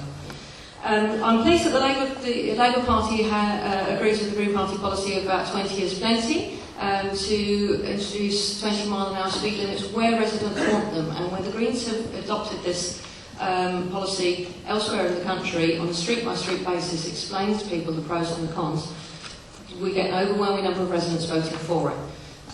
You've only got to, again, try cycling. You overtake most cars who are doing about 10 miles an hour anyway. Just scoot past them. We should also be maintaining the play areas and the outdoor gyms that have been put in across the borough at great expense. The council's very good at getting grant funding for putting the stuff in, but doesn't maintain it. I'm getting sick of play areas that I can't take my son to because they keep being taken down left, right and centre. The equipment's been put in by contractors who don't do it properly, it gets taken down within 2 years. It's just an ongoing cycle. We need to stop doing that. I've already mentioned sitting on the steering group, and I was involved in the local involvement network, what's become now Health Watch. My experience there showed me that there's an awful lot more that agencies, particularly now the Health and Social Care Act has come in, returned public health to the local authorities and has introduced clinical commissioning groups. There's an awful lot more that agencies could be doing to work better together and to involve the voluntary sector. There's a huge role there that is not being recognised by most agencies. And I could cite examples, for example, of sexual health is dealt with across the borough as a classic example of how it's been mismanaged. I'd like to see Croydon as a heart town actually doing something more than fundraising for the British Heart Foundation. We've got a healthy living hub tucked away in the library, very few people use. What have other organisations done, the voluntary sector, like the Volunteer Centre and Lives Not Knives? They've put their centre, their unit, where the biggest footfall is, in Central. That's where, if you really want to get the public message out, that's where to put it. And I will also say that I would like the council to follow Southwark Council, as they have done recently, and adopt Meat-Free Mondays. I have invited both Mike Fisher and Tony Newman to meet with some groups of vegetarians and vegans across the borough to discuss introducing this. Neither of them took me up on that offer. Okay, thank you. Pete Staveley. What we should be doing is listening to the health professionals and addressing their needs, which will probably result in devolving the power and responsibility to the lowest practical level, which will often be the GP. And I certainly would want to see the GP to become a lot more important in the health system of this country. Obviously, there's an awful lot of waste in the NHS and far too many managers. I believe that's been a growth area over the last few years. We want to have more clinicians and fewer managers. interestingly about the incinerator, I think on balance we're probably opposed to it, but more importantly, if we had the chance to it, I say probably because I'm personally against it, but what we would want to have done, and it's really, I suppose, a bit too late unless the judicial review is successful, is put it to a local referendum. And you talk about the cost of having referenda or referendums, but doing it on polling days, such as Thursday week, is the ideal time to do it. It saves money. Okay, thank you. Tony Newman. Thank you very much. These two down here are still arguing. It's no wonder the coalition government's in so much trouble. Look, meat free Mondays. Look, I'm happy to meet up any time, but as a vegetarian, I'm all in favour of them. But I think it's probably an issue of personal choice at the end of the day. Like Mike, I'm trying to lose a few pounds. There's nothing like an election campaign to help you do that. So, pound in the street every night is to be recommended as one form of staying fit. But I do welcome, in all seriousness, the return of public health to local government. I think it's the right place for it. It's got to be properly funded, but actually we've got to go further. This is not a party political issue. Whoever the government is has got to devolve more power to local government. So if local authorities and local people and local communities are really going to have a chance to shape our communities, then we need to be able to say if we think there are too many takeaway shops, and certainly low-grade ones, or too many betting shops where you're seeing whole district centres taken over by fast food takeaways and betting shops, and I think you need to give local authorities greater planning power. There's often nothing you can do as a local council about something if a certain type of planning permission is given. I think we've got to see more breakfast clubs and more healthy initiatives, eating initiatives into the schools. I welcome much of what the Greens have said, and I would certainly urge any Green supporters, if you want to see a lot of what is a shared agreement here implemented, then lend Labour your vote in the council election on the 22nd of May, because I think on issues like expanding the trams and air quality and some of the other issues, there's a lot of agreement there.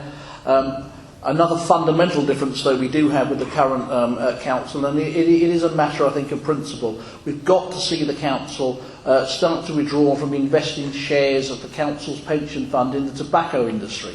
You can't have the council now with the prime responsibility for public health, but actually driving some of the pension profit from the tobacco industry that kills tens of thousands of people every year in this country. And the experts will say, yeah, but you can't do that overnight. I accept that, but you can start to do that so the council isn't investing in that. But actually, public health for local government is a good thing, because it's actually about giving people much greater control over our lives and our lives as local communities. But we've got to see proper investment, as I've said repeatedly tonight, devolve budgets so local people can take some of the spending decisions about our lives closer to local communities. And then I think if we can do that, coupled with greater devolution of power from central government, we can actually make these changes work very well indeed. Thank you. We're going to try and squeeze in two more. Just to say, this is a bit like that part where Dimbleby looks very awkward on question time, but you can tweet if you would like to join the debate on Twitter. Is it Croydon Decides, the hashtag? Yeah, hashtag Croydon Decides. So if you want to do that now, if you want to do that later on, as I'm sure many of you will, then feel free to enter into that debate. Next question. Very simple, clear-cut question. What would you do to help tackle crime and antisocial behaviour if elected? And we'll start with John Jefkins.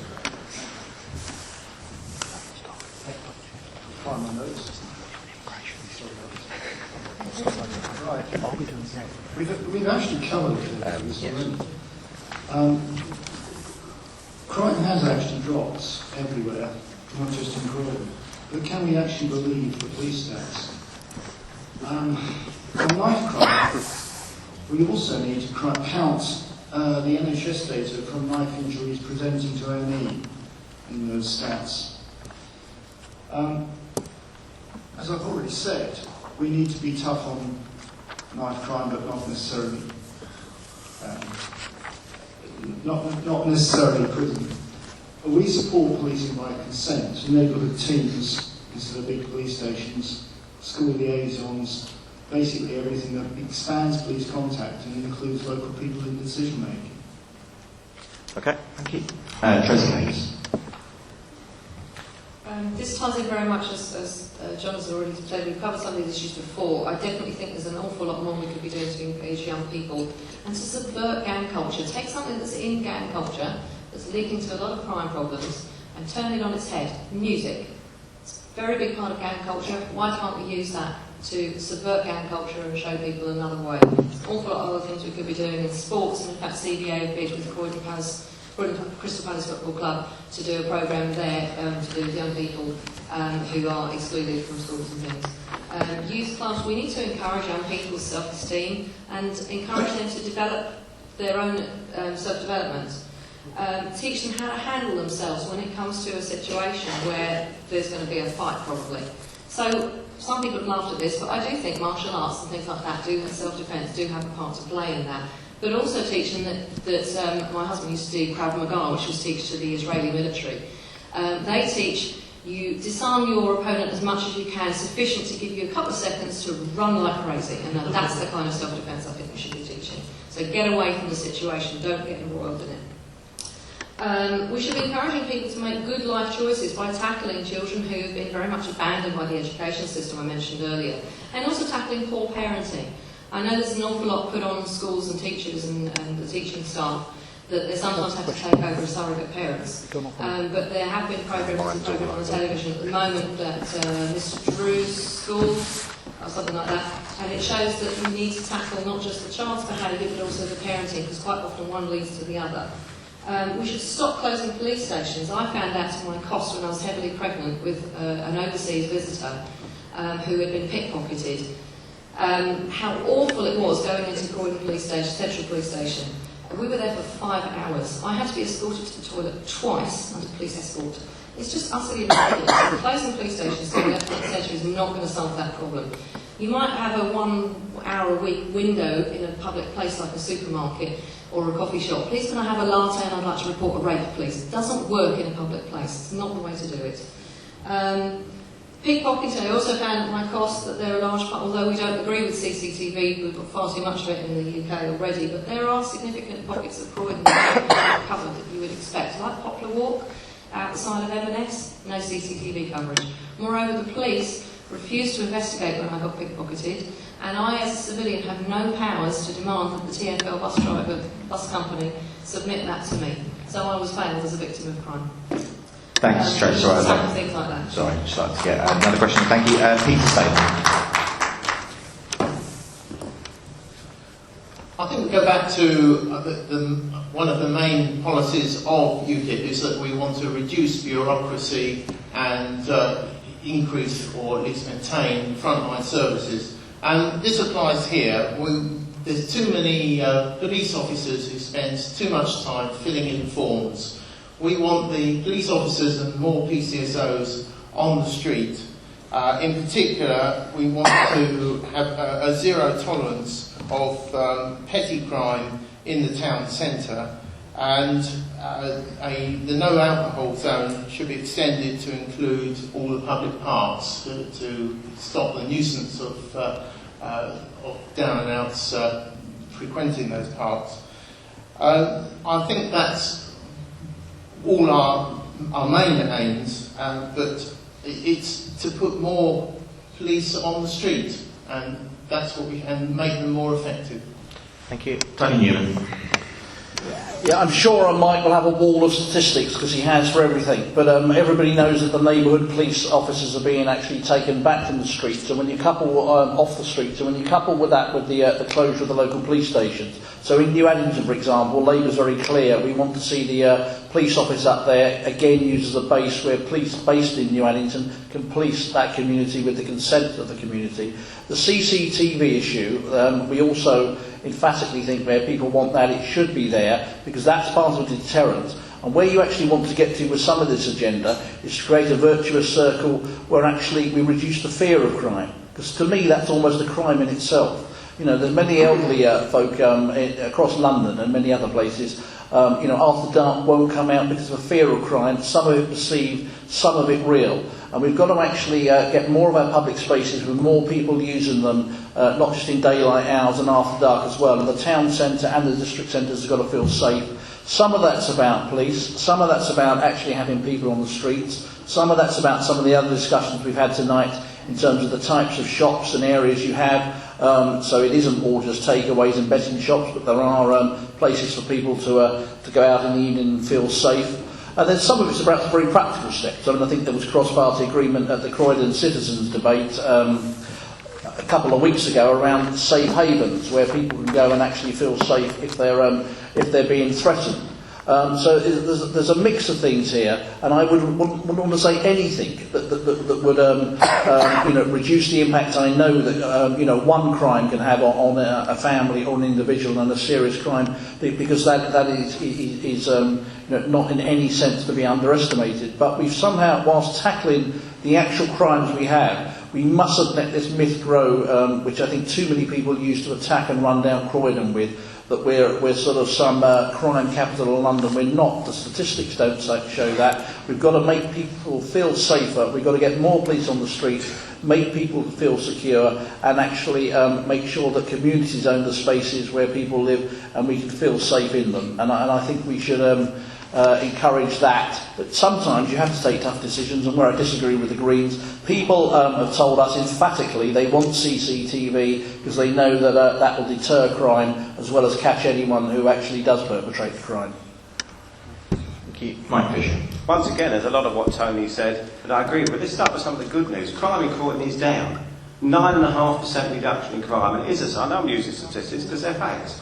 If you look at some of the crimes which people worry about, things like robbery against a person, down 26.5%. This is good news. And the reason it's down is because we've got a very active borough commander, and because of the changes to the resource system that we've seen across the Met, that we lobbied for, 117 extra police officers in Croydon. We've got more extra police officers than any other part of London, and it's because they're out there on the beat that crime is coming down, and that's good news for everybody in Croydon. But I agree with Tony, there is a perception issue, and we need to tackle that fear of crime and that perception as well as actual crime, which, as I say, is coming down significantly, whether it's burglary, whether it's robbery, whether it's gun crime, all coming down significantly in the borough. We need to make sure that we carry on building on that. I heard Tony mention about New Addington, and he said that Labour want to see that office open again. Well, our local candidates in New Addington, people who live there and spend all their time there rather than being bussed in from elsewhere, they know about those issues, and they're representing local people in Fieldway and New Addington to get exactly that sort of thing happening and getting extra police up there as well. So I think that's really good news. But we do need to tackle this perception issue, and it goes back to a point we made earlier about the riots. Those pictures that were beamed around the world are going to take some time to get over. But when I tell you the crime in our town centre is lower than in Kingston town centre, I bet most of you wouldn't believe it, but it is a fact. And what we need to work on now is making people feel safe as well as making them actually safe, which they are with crime falling. Thanks, Mike. We'll do one more question, and then we'll take some comments from the audience, and then you're going to have a closing statement if you give me about a 10-minute warning for that. So. Final question, again, we have lots on this in various phrases and various couched in various ways. So I'm just going to summarise it in council tax. Discuss. Tracey Hague. I've already said we would not cut the council tax. In fact, I'm proud to say that Croydon Council were the first council in the country to tell Eric Pickles that they didn't want his incentive to freeze council tax because they realised they'd be quids out from the second year onwards. And other councils across the country followed suit. They realised that there were important things they needed to do, and taking that additional incentive that would actually see you lose money in the long term was not the way to do it. Other things with council tax ties in with kind of the benefits cap that's been piloted in Croydon. Again, we've seen documentaries about this, how it affected people in Brent. And the other day I met someone who is standing for the Green Party in London. He had previously been a member of both the Tory and Labour parties in the last 30, 40 years. But what made him turn to the Greens was the fact that a good friend of his, who has a severe disability, was so disheartened and disgusted with the way his benefits had been reassessed under the ATOS scheme. He took his own life. There's something seriously wrong when someone cannot turn to the state for the help that they need and feel that their only option is to take their own life. And that's just an example of one of the many reasons why people turn to the Greens. So we need to stop these things that we mentioned the housing need earlier.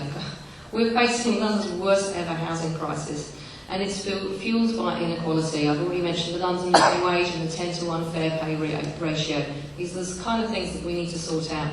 And when Jenny Jones was the Deputy Mayor and Ken Livingstone was the Mayor, there was a requirement for 50% of all new build housing across London in the London Plan to be affordable. It didn't stop developments happening in that period. So to say that a 30 or more % requirement for affordable housing of new build developments is not going to work. It has worked in the past, and it's something we should be pushing for. Thank you. Peter Staveley. What we want to do with Ukip is to carry out a root and branch review of the spending in the council. We think that there's far too much waste going on, and we dislike the reduction in frontline services that we can see all too often. Libraries are a classic example. Yes, they are still open, but they are in a shocking state. Floors without any library staff present. Yes, we've got to cut spending, but the way to do it is to get rid of the bureaucracy and the back office waste and keep frontline services. I think also the salary level for many directors and senior officers in the council is far too high. They all have, or most have, a very good pension. In the past, you used to have a low salary for working in the public sector, but a fairly good pension. Now they seem to have a good salary and still a very good pension. That's wrong. It should be brought down to levels that are sensible for the public and similar to the private sector. And we also need to look at the funding for the privatised services that have been set out. We think that there's too many things hidden under commercial confidentiality that we don't really know the answer to. And things like the lands agreement, the library agreement, things like that, all very little public information, and we need to bring that out into the open so we can work out whether we did actually have a good deal, as Mike often says. And the same applies to grants to quasi-charities. They again are given often with some commercial confidentiality. So there's lots of things that we can do with the limited budget, and of course the funding from government will reduce, so it's all very difficult to say actually whether you'll be able to freeze the council tax without increasing the 1 billion debt that we all owe. Thank you. Tony Newman. Yeah, look, this has been a good debate tonight, and some valid disagreements, if you like, but we've got to have some integrity in local politics. So, that appalling, there was an advert taken out by the Conservatives last week that said Labour was going to increase the council tax by 27%. I'll repeat again tonight, the Labour Party's made a categorical statement that we voted to freeze the council tax this year, and we made it crystal clear we would do the same next year, and if a Labour council is elected there will be no council tax increase ever above inflation. Now you might think that's an easy thing to say, but it also happens to be a fact, because under the current coalition government, and actually if there was a Labour government elected next year, and this is a wider debate about actually what powers local politicians have, but under almost certainly a government of any persuasion, as Mike Fisher knows full well, the maximum anybody could increase the council tax if they wanted to at the moment is 1.9%, or you would trigger a referendum. So we've been quite clear. Look, the country and many people in Croydon are facing a cost of living crisis. Council tax, despite what you'll hear from Mike Fisher, is currently at the highest level it's ever been, and that's why we've said it should be frozen.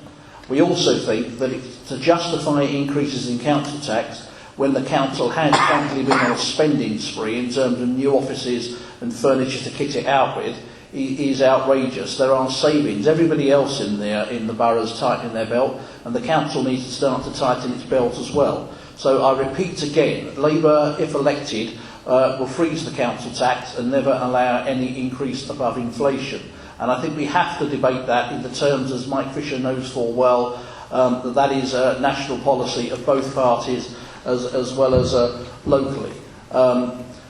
Now, other colleagues have opened the debate into much wider issues in terms of the money that councils do have. There is something called the New Homes Bonus at the moment, where councils do get extra money if they're building homes. And no, the previous council, Labour council, wasn't allowed to build council housing, but it did build tens of thousands of affordable housing in partnership with housing associations. And of course, why Mike would think that Croydon's one of the few boroughs in London that couldn't sustain a 30% affordable housing policy, I don't know. Boris Johnson was quoting that figure only a couple of years ago.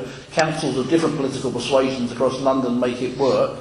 So we need to stand up to the developers and actually get some housing in that people can afford. But shall I just repeat for a third time? There will be no council tax increase in 2016 if a Labour council is elected, and there will be no council tax increase above inflation ever under any future Labour council. Thank you. Right, Fisher. Well, I always say judge people on what they do rather than what they say. Now, Tony's told us 3 times in a row he's not going to increase council tax. I remember one of his predecessors, Councillor Hugh Mallion, telling us that before the 2002 election. And the year after, he put up council tax by 27% in 1 year. And if you look at the record of the Labour administration between 1994 and 2006 on council tax, they put it up by 27%, they put it up by 36% 1 year, and they more than doubled it over that 12-year period. So Tony can tell you what he likes, but actually, when you look back and see what he's actually done, he doesn't do what he says he's going to do. Now, if you compare that to our record, now, the other point I ought to make is that he did that at a time when all but one of the 12 years he was in power, he saw an increase in government grant given to the borough. So he had more money year on year.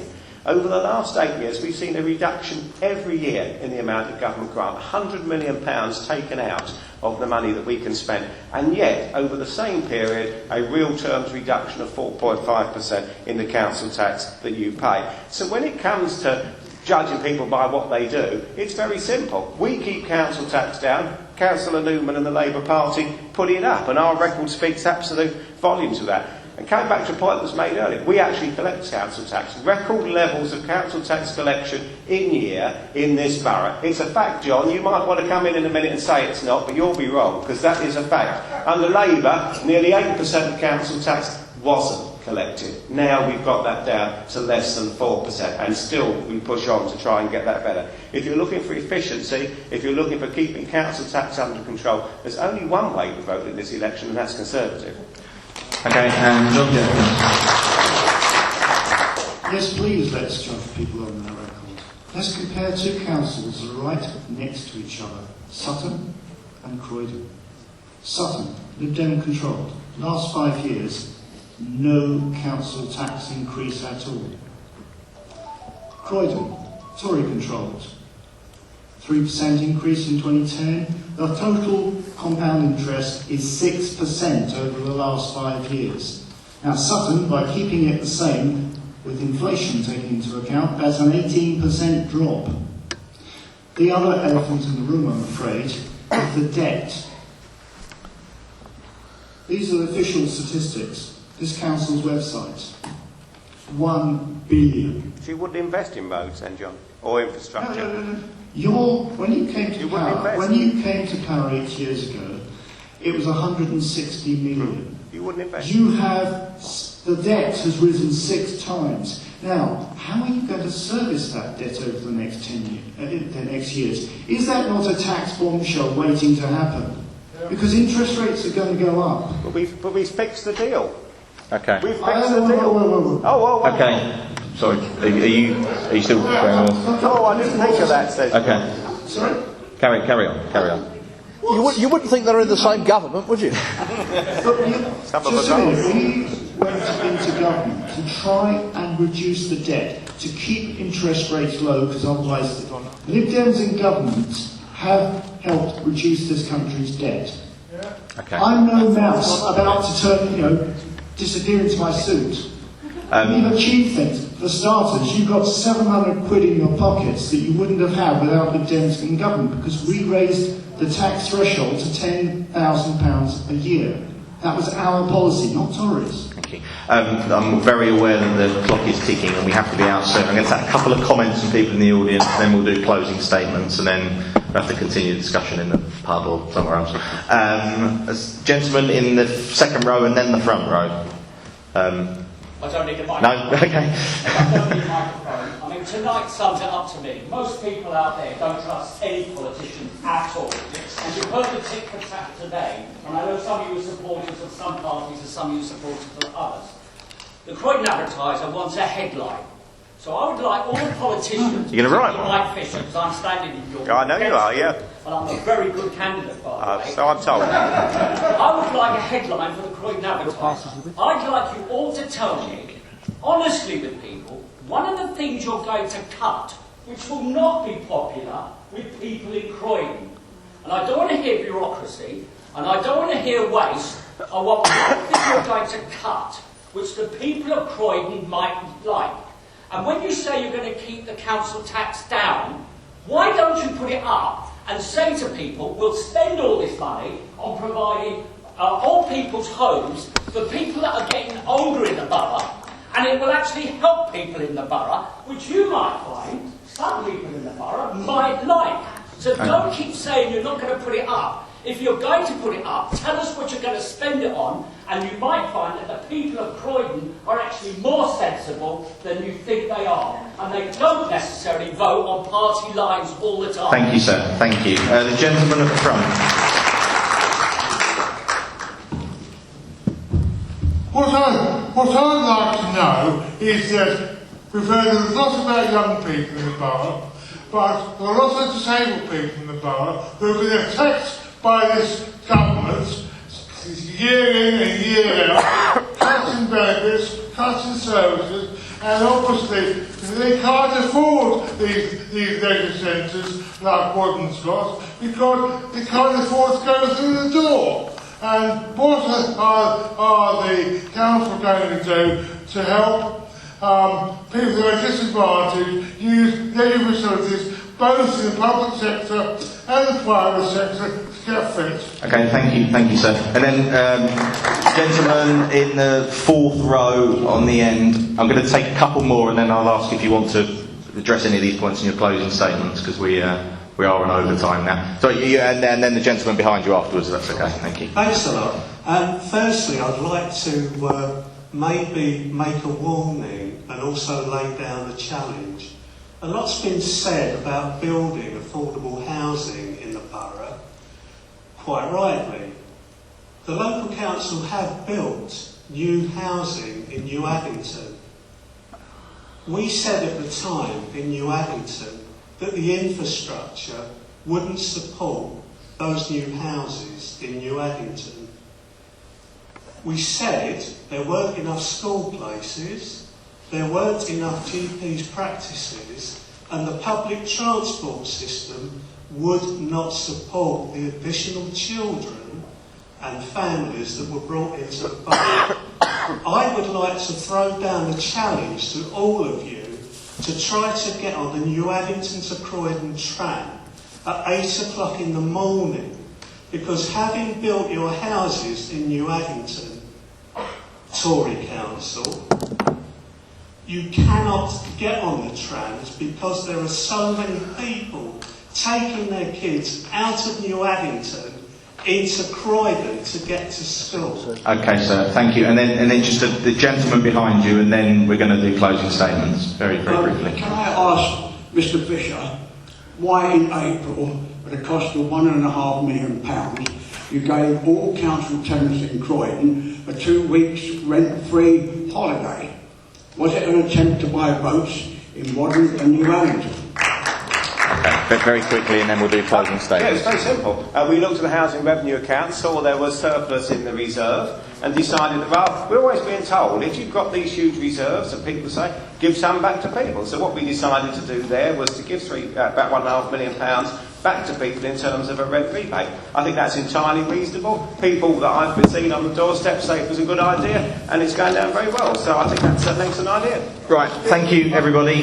We are running over time, and I might have to pay overtime soon, which obviously... I've had a hand up for a long time. Okay. And you completely ignored it. Yeah, I think, sorry, but I think you're a candidate and you've spoken already, so we need to probably wrap up, unfortunately. Sorry. Can they answer my question? Well, yeah, they can try and answer it in our opening statements, but we're supposed to be finished at 9 o'clock, so... thank you all for coming, first of all. I'd like to also thank Fairfield Halls for providing an excellent venue and for having us, and thank you to Gareth as well over there, who helps to organise most of this, and I just turn up at the end and try to keep order. And thank you to the candidates, and thank you all, as I say again, for coming along. Closing statements, I'm going to say 1 minute again because we genuinely are over time compared to where we should be. So we, in the order we're on, Peter Staveley, could you please start? Right. Well, in a headline, we want to return control of Croydon Town Hall to local people. How will we do that? By allowing petitions, when they get to a certain threshold, 5%, to go to a full binding referendum. This will allow local democracy to flourish and give people, residents and businesses, a full say in what's happening in their Croydon. We also want to reduce waste and bureaucracy.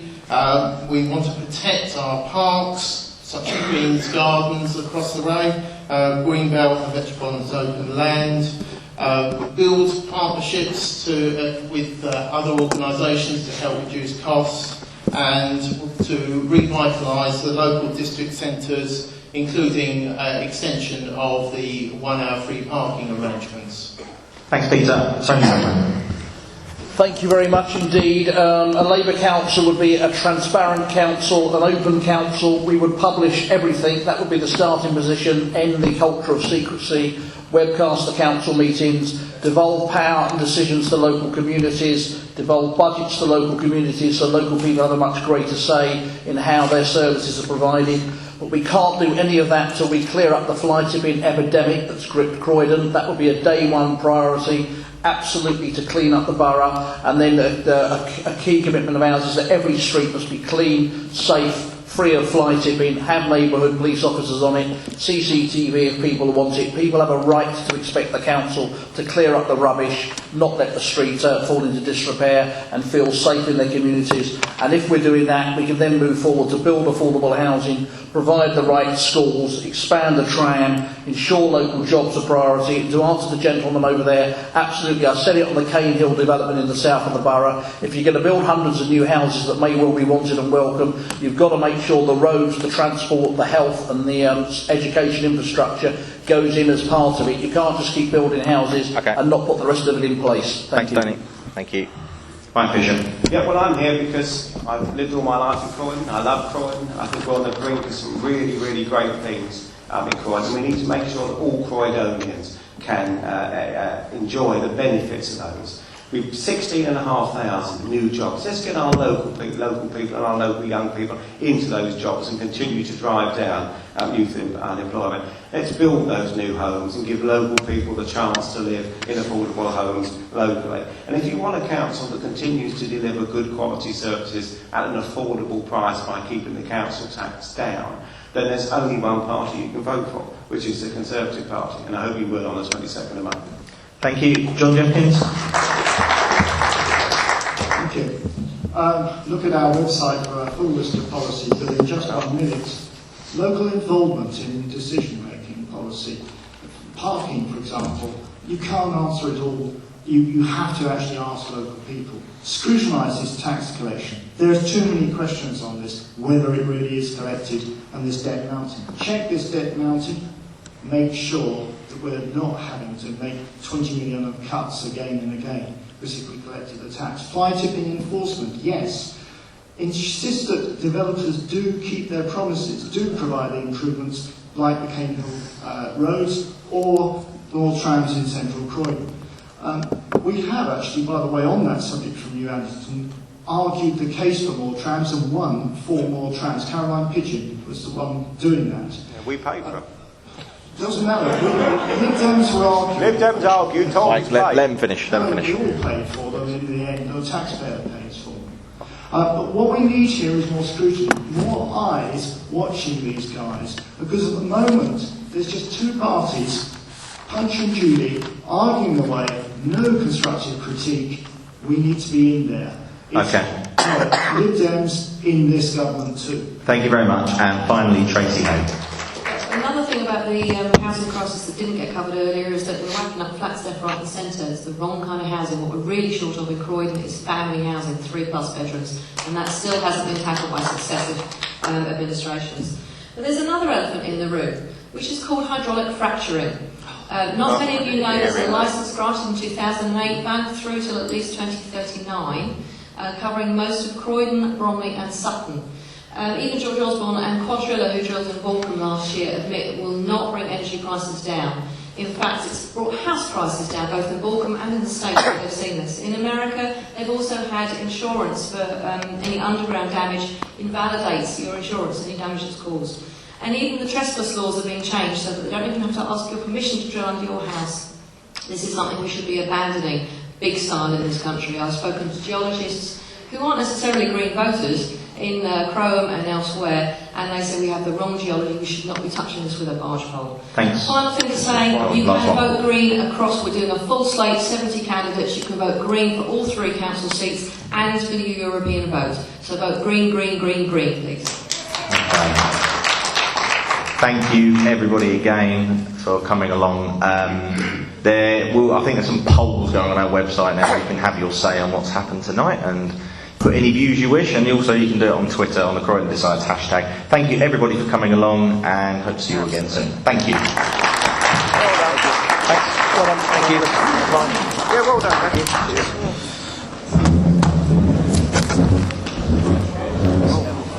You going to win in the seats then, Peter? Maybe. Please.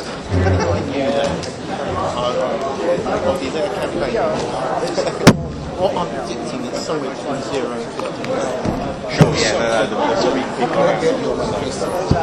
it's online. You see, if you just go to Croydon, this may not be the direct link, I apologise for this. If you go to Croydon Labour, it's our local manifesto, it's called Ambitious for Croydon, yeah? Yeah? Yeah.